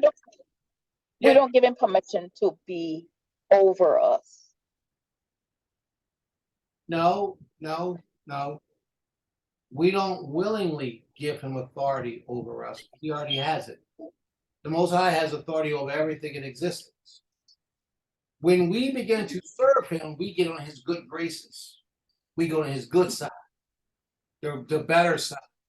But when we openly rebel against him and turn our backs on him, he'll deal with us to try to get us to change our ways. If he don't, he'll destroy us. That doesn't happen with the gods of those people. It can't happen with them. You follow me? Right. We could turn our backs on them all day, all night. Nothing will happen. Mm-hmm. They don't seek to get our permission. or our attention. They don't bring things up in our lives to make things happen just so we realize that, hey, I'm supposed to be here living a different life. And I mean, if you think about them, most of them have you practicing doing things, the twisted traditions of those people is against human life. The Most High don't have those things. You follow me? But does this, yeah, but then that start with, for instance, because he made us with a power of choice, right? The power to choose, right? Good, evil, power to choose. And so he started with a people with a covenant, right? He made the covenant, and we agreed to that covenant. But as a result of turning our backs on that covenant, we reap the results.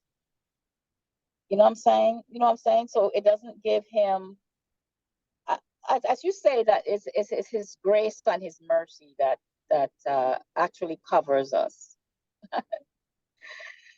But as scripture says, if my people, because he still calls us his people, right? He still calls us his people regardless of our choices. If my people shall humble himself, and I forgot the whole thing. Who are called by thy name shall humble themselves. Called by my name. And so he has not really, we are still called by his name. That means that he's our, we're still in covenant it is, but we are far from the covenant. We are broken that. So I'm just thinking about that. It's sort of like we need to get back to that covenant that we had, or our forefathers had originally made with him, in order for things to start happening for us. Well, sis, so that we can be a people. I don't know. No, you got the right idea. But let me share this with you. What covenant was the children of Israel keeping when the first Exodus happened? The covenant, the laws, the Torah. No, he wasn't. Okay. We didn't get that until much, much later. But the point I'm trying to make is that the Most High judges us based on our integrity and how we walk before him. In those days, we were practicing idolatry. And the Most High, he came in, he made himself known, and he started working with us, having mercy on us and directing us back to him. Now, in this day and time, think about it. The Most High came in, he started making himself known, and now within the last 2 or 3 years, being called a Hebrew is one of the fastest growing religions within the last 2 or 3 years. So he's making himself known again to us as our power. Mm-hmm. And then after he does that, what's next? He's going to bring us up out of here. But he gives you that opportunity when he makes himself known to you. Everybody ain't going to take advantage of that opportunity. In the ancient days, we were practicing idolatry, swinging from trees, living like the Egyptians, right? Because that's who we lived under, the Egyptians. We were living like the Egyptians and the Canaanites. The Most High sent Moses, who performed all kinds of miracles in the Most High's name, and said things would come to pass, and this is the Creator. He introduced the Most High to his people once again. They forgot long about Abraham, Isaac, and Jacob and the power of Abraham, Isaac, and Jacob. They forgot all about him. And then through Israel, Jacob's son, Joseph, everything came back and gave us an opportunity again to get back right with the Most High. When Moses came on the scene, the whole reason for Moses was to reintroduce the Creator to us. That's why in the 3rd chapter of the book of Exodus, that's what he says. Those are my people. He reintroduced the Most High to us. And we, not that we all forgot, because the ancients those people who walked in the special order, they never forgot about the Most High, but that was scarce. It was few in numbers, where the majority of the people was doing wickedness. Just like today, the majority of our people is in everything under the sun that's wicked. Very few are worshiping the Creator. And if you compare those of us who worship the Most High, I mean really worship the Most High, not just in word, but really in action. If you compare those of us who really worship the Most High versus the majority of our people who don't, it would almost be like 1% or less than 1%. So we're still in that time frame where the Most High is reintroducing himself back to the children of Israel. And once he's done that, the next thing that happened is an Exodus. So while we're learning again of the goodness of the Most High, this King, while we're learning again, right, we are to be, as my sister said earlier, in that preparation stage, getting ourselves together, lining our lives up in an order because it's going to happen again. If y'all really paid attention, right after the pandemic is when people started realizing that the Most High was real, that he was the children of Israel, that they were the children of Israel. That's when people, a lot of people, started waking up when they went through that suffering stage for the last 2 years, 2.5 years, whatever it was, is when people started coming out of that stage that they started realizing, hey, I'm an Israelite. People started singing about it. The Most High made 2 rappers. Well, one rapper get up and promote it. He made a basketball star get up and promote it. A lot of people have been really coming out of the woodworks right now, realizing that they belong to the Most High. But the problem is that a lot of our people are still stuck in Christianity. They want to bring and drag along JC with them, even though their eyes are being opened. Now, I don't know how successful that's going to be. It's probably going to drop off. But the simple fact is that that's the doorway we are coming through. We're making our way back through that doorway, back to this King. And in a little while, more and more people are going to start, people you never even thought would ever talk about they were the child of the Most High or Hebrew Israelite. People you never thought would do this are now going to be breaking it up, talking about how they are the children of the Creator. I got a lot of people talking to me right now about this same subject. One brother just asked me the other day, he said, you go get checked for prostate cancer? I said, no. You don't go get checked for none of that stuff? I said, no. He said, you don't go get some kind of test done for some other man disease? I said, no. He said, well, Prince, how long? Well, he don't call me Prince. He called me Kez.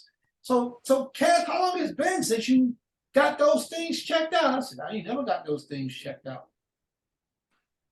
He says, well, that's something that you need to do. This brother called me up. This way it went. He said, how long has it been since you got those things checked out? I said, I ain't never got them checked out. He said, well, then what's wrong with you? You got to go get yourself checked or something. I said something like, do you remember years ago when y'all used to laugh at me and talk about me and all that stuff, about the way I ate? He said, yeah. I said, that's why I'm gonna have to go get checked out, because what y'all used to laugh at, because I didn't eat what y'all eat, is the reason, it's the direct reason why y'all gotta go get checked out now. Because all that meat and all that stuff y'all was eating is what caused y'all to have prostate cancer. And I've been talking to y'all about the Creator for a long time. And now that's starting to come around. Soon y'all gonna start calling me about that. A whole lot of things that was in my life 20, 30 years ago, I tried to introduce it to a lot of the people that I knew. They laughed at me, ridiculed me. Oh, y'all can't do that no Saturday? Oh, man, no, man. The only part they liked about being a Hebrew was the fact that you could have multiple wives. That was it. Everything else was displeasing to them. They like to eat their pork. They want to party when they want to party. And these are money-making people. But that's how they like to do.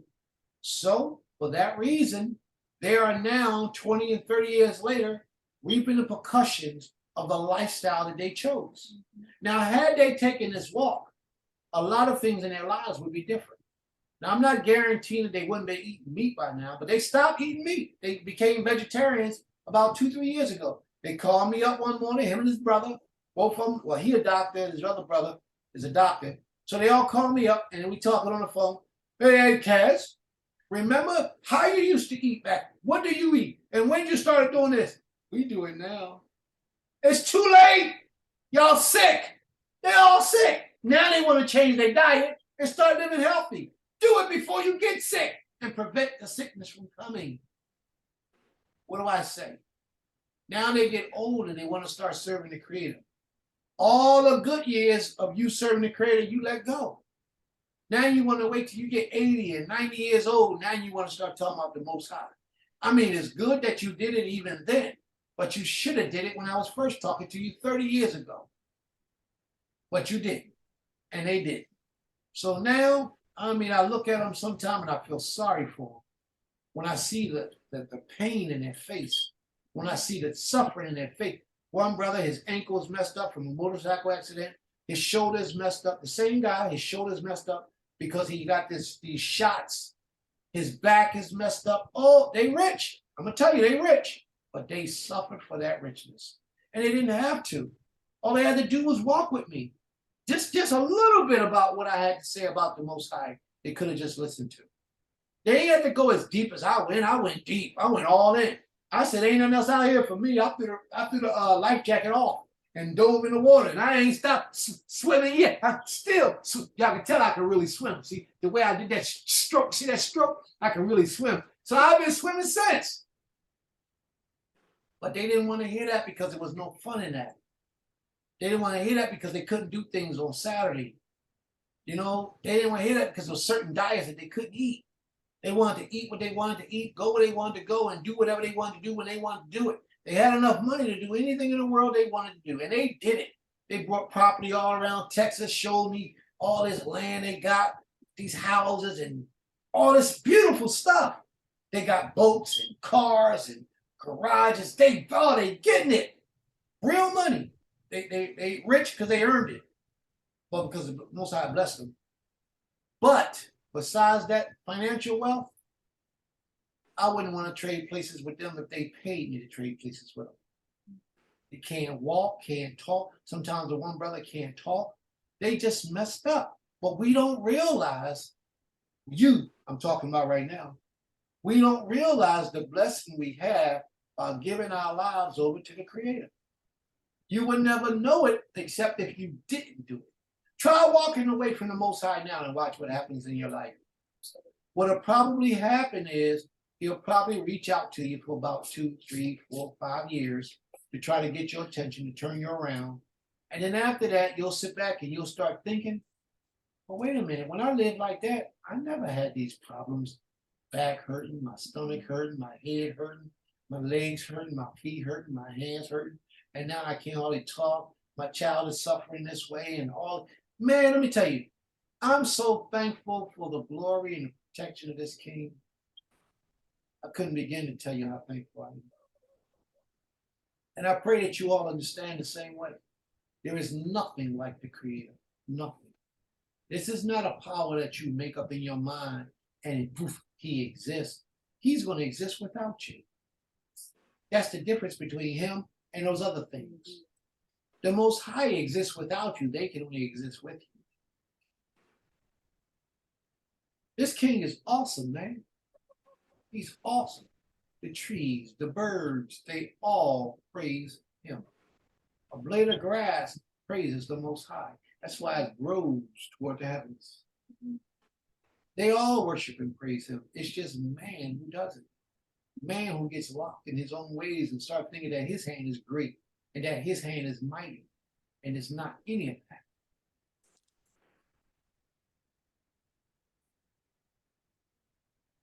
So that was my commandment for the day for me.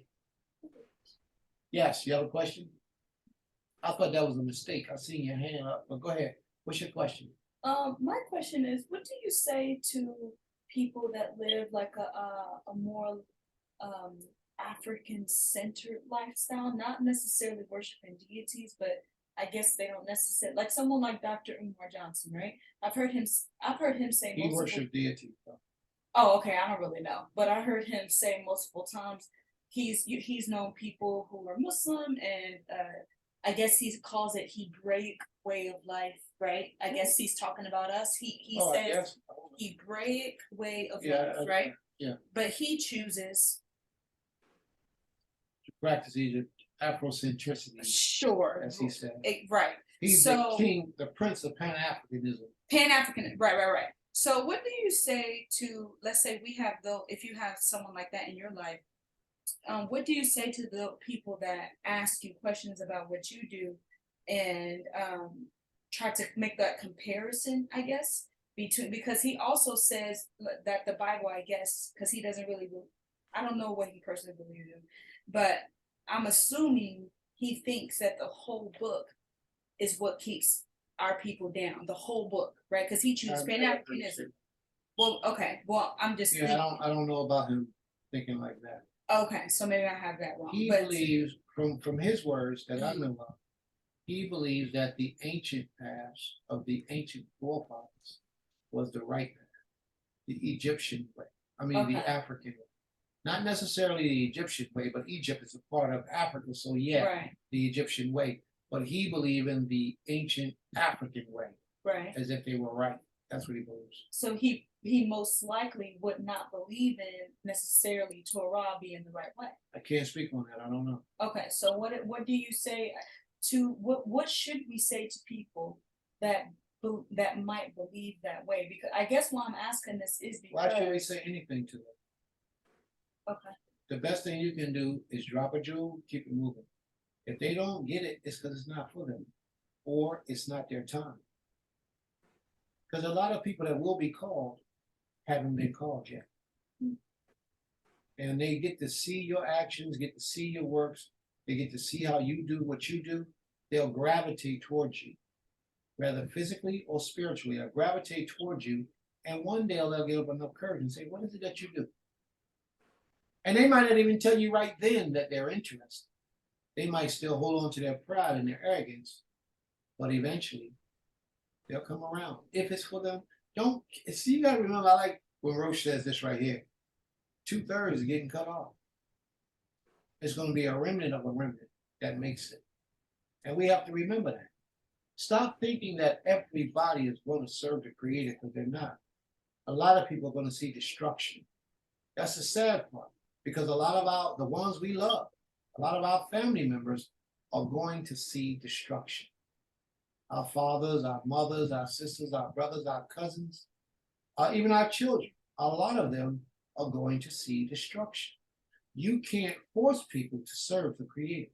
Matter of fact, the Most High won't even force you to do that. He won't even force you. He'll give you some hints and let you know, yo, it's time to turn around. You don't turn around, it's just you're not ready to turn around. I had a brother one time, man. His name was James. And the Creator let James get in a scuffle. My mother was always teaching us about God, as they say, through Christianity. Jehovah's Witnesses, Christianity. She never let go on those things, but it wasn't the truth. But she kept us grounded in some way, form, shape of worship to the Creator. Some way, shape, and form. So, my brother got into a scuffle one time. I don't remember exactly what happened. In the front of his girlfriend's house, this guy pulls out a gun, shot my brother. Twice. Shot him in the leg and shot him in the chest. My brother went to the hospital. My brother went to the hospital for a gunshot wound in the leg. The one in the chest was only a hole in his shirt where the bullet pierced his shirt, but it never hit him in his chest. That was my brother's wake-up call. My brother never turned around. He stayed out there doing what he did and kept doing, and then he ended up getting shot again. This time it was good. He died. Several times he got shot. Yeah. So he's dead. He passed away then, and that happened. And he got his warning. I don't know if he saw it as a warning. I don't know how he took it, but that's what that was. It was a warning. but he didn't change his ways. Now I was in this way of life. Was I thoroughly into this, or I don't even remember if I was in it all. No, I don't think. No, I don't think I was. I think this might have been when I came into this way of life. I don't know. So I was out one day doing something I had no business doing. And we used to play with them things because when you got that community around you, that's what you do. Weapons is part of your survival. And I got shot twice. Once in the chest and once in the back. And I got away. I had on a bulletproof vest because I was prepared for trouble. So you know how that is. And after that, I never looked back. I got my warning. That was enough for me. I realized what that life brings. And I never looked back again after that. And I kept it moving. That was before I came into this way. Before I came into the knowledge of the Creator that heavy in my life. It was many years ago. Many years ago. I got shot in the chest, but and my bulletproof vest had a metal plate in the chest. And I got shot right here in the back. I still got the mark on my back to show you if you want to see it. Anybody don't believe me. But y'all know I ain't gonna lie to you, so believe me, trust it's there. But I never looked back again after that. After I got shot that night, I changed. I took the sign from the Creator that it's time to get yourself together. And I did it. But that wasn't what prompted me to change. It's just a warning sign to start getting me on the way of changing. And I did just that. And I thank the Creator for it. And I only say that because we was talking about how the Most High tries to get your attention before he brings destruction upon your life.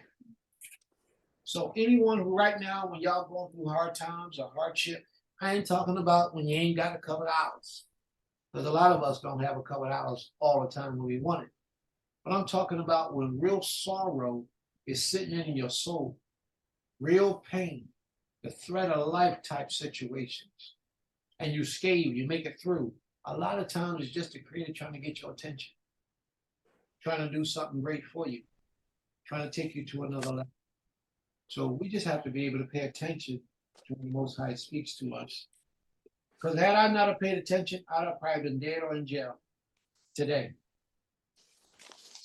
Dead or in jail. So, thanks for that paid attention. All right. Are there any other questions or comments, anyone? This is really good. What we're touching on. And what did I want to say?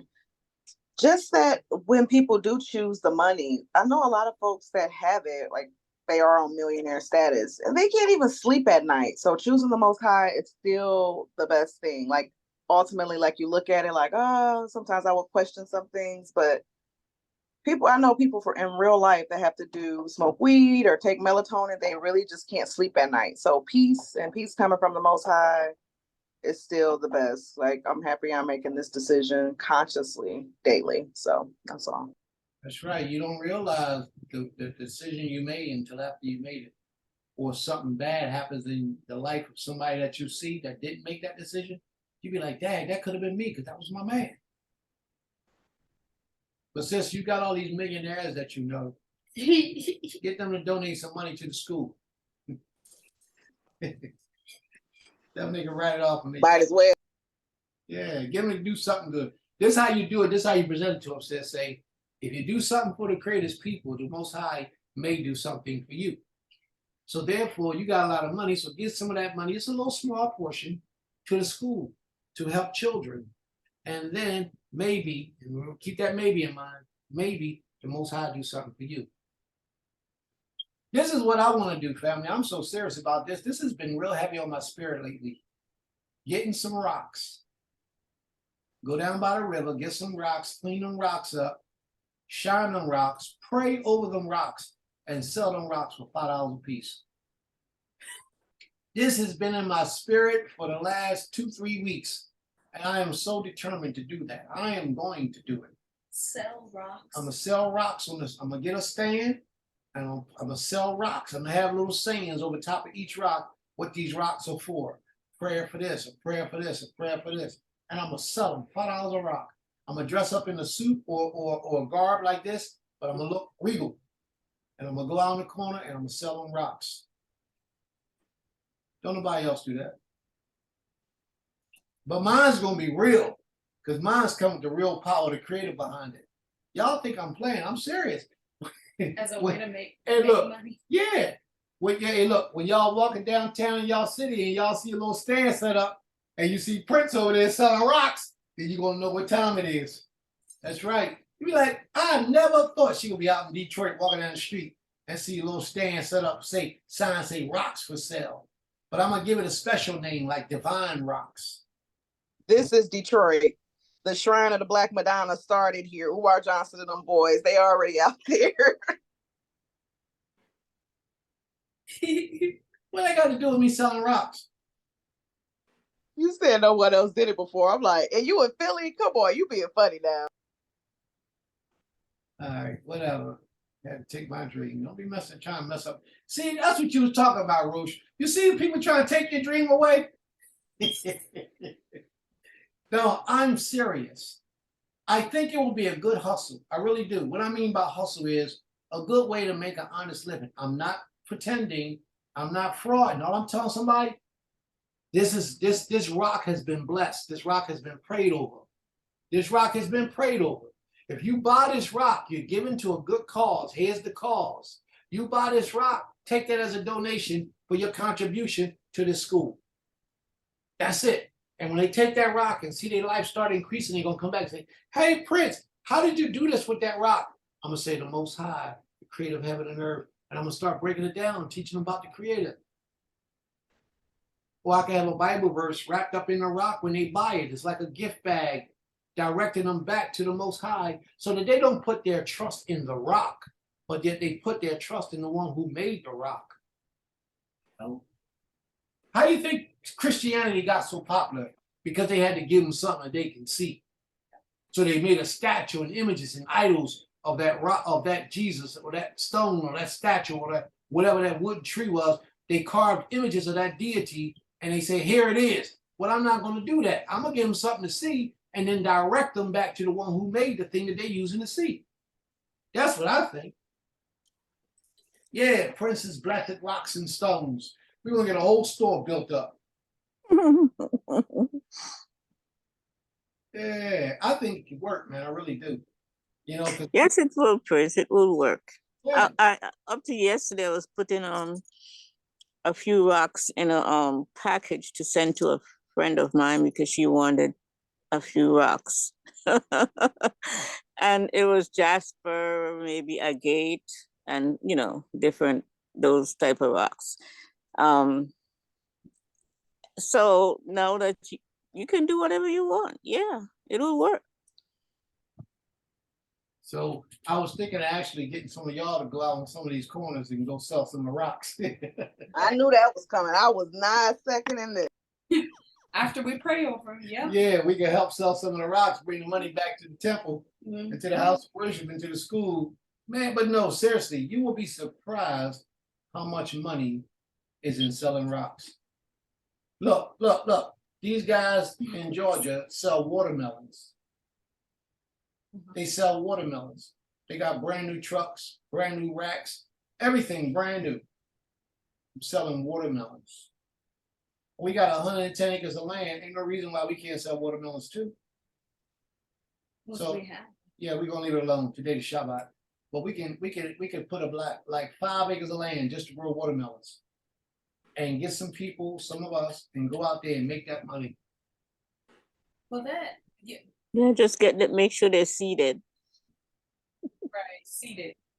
But there's like stores and malls that sell gemstones and everything. So that makes sense. Yeah, that's what I'm talking about. Man, we can do it, fam. Ain't no reason why we can't do it. We can do anything we want. I just told y'all we put 5 people together, they can make something happen. So now we doing it in righteousness with how many of us? 25 of us, if at the most. We can definitely make something great, positive happen. Well, I have a background in event planning and fundraising, so I can help there. Then you need to be on a call with the sisters and join the fundraising team so you can help. Sure. Yeah. So we're gonna do this, y'all. Enough talking. We're gonna just have to make it happen. Are there any questions, any concerns, anyone? Brother Prince, as you were speaking about prostate problems with men, yeah, I've been talking to some of the men pertaining to that. You know, I said they always go in there to check. I said, you better don't have these doctors scraping anything or operating on that tool, because that will be the end of your tool. You won't be able to use that tool anymore once they do that. You know, so there are many ways that you can cleanse your body, cleanse your prostate with the herbs and stuff like that. Change your food, your way of eating, turn things around. And, you know, because if you do scrape, because they love to call you to come and scrape this or operate on it. And once you do that, that's it for that tool. It'll be as dead as a doorknob. No more working. You're right, sis. And it's sad. You're absolutely right. It's sad. They got young men, 20, 22 years old. Their tool don't work right now because of all the foods that they put in their bodies that was no good for them. And like you said, in the hospitals, letting the doctors do things to try to fix it up, or they taking them pills. And they don't have to do neither one of those. They just change their diet. So, are there any other questions or comments, family?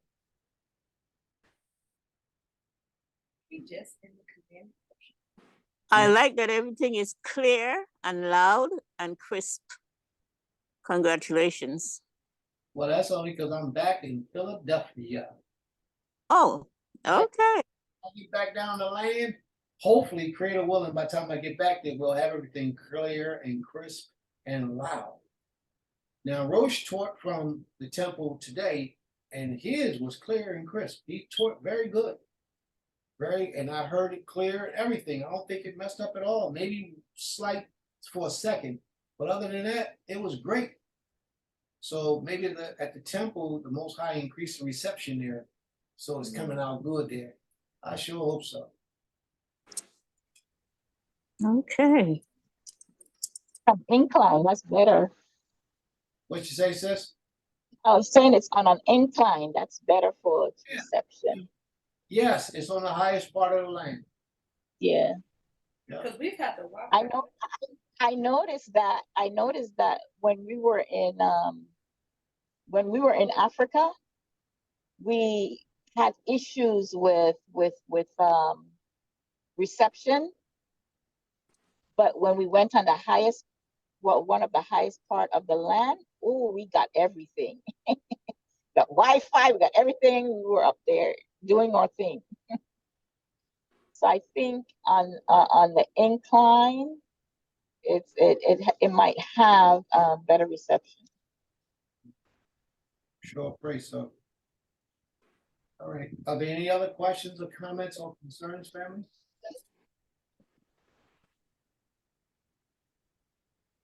All right, let's start our lesson.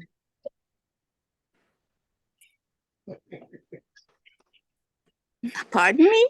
We're in Leviticus chapter 27. Now we're gonna end it out for the day, family. We're gonna end it out for the day. Pardon me? May the Most High be praised. Are there any questions or comments, family?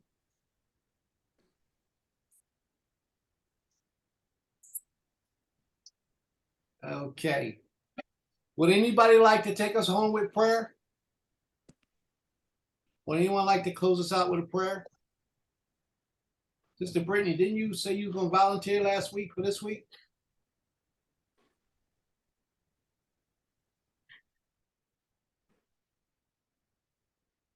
She ain't saying nothing. Sister Brittany, last week you said you were going to close us out with prayer this week, right?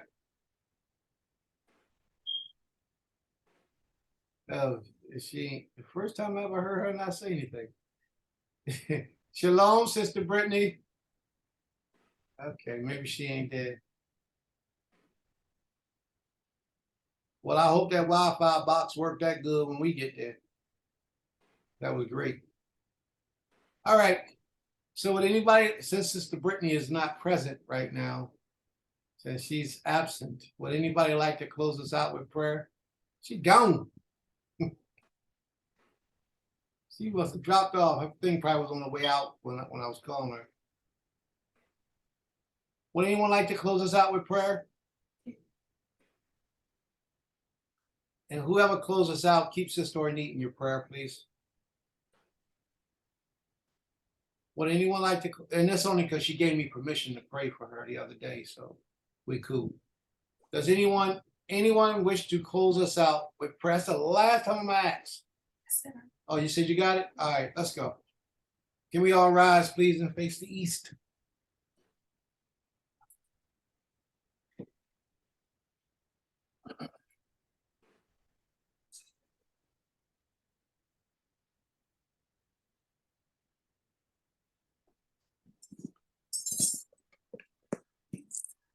Most High, Ha Elohim, power, our power. We ask permission to approach you at this time, just like you.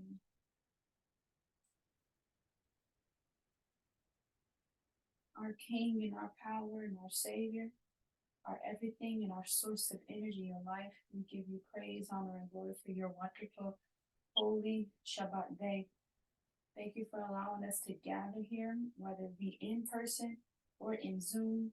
Thank you for allowing us to be here. Thank you for the conversation from spirit to spirit we were able to have with each other today, worshiping you, Most High Creator, in the center of it all. Thank you, Most High, for the teachings we were able to receive from both ROSH and my husband. Thank you for giving them the spirit, the guidance, and the tools to come to approach your people. Thank you, Most High, for allowing us to just exchange ideas and understanding so that we can grow closer as a family. Most High, I ask that you please keep our Ima, Mama B's mom, where she is. Bless her mind, her heart, and her body, especially, but my Father, keep her and allow the test results to come back normal.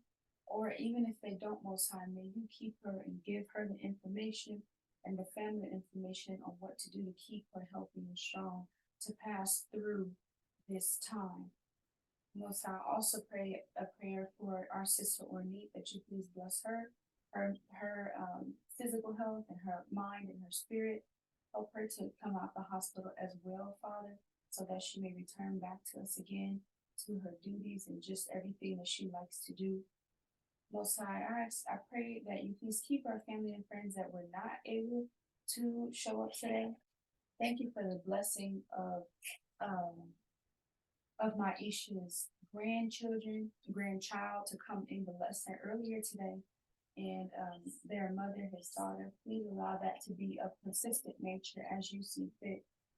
We give you all praise and glory and honor, King. There is none like you, nor there will ever shall be. You are the only power that there is, and we reverence you as such, Most High. Please keep us throughout your Shabbat day and allow us to go into the evening protected and full, both spiritually and physically. Toda Ya Most High, Ha Elohim, and we all say Toda Rabah Most High. Thank you. Oops. All right.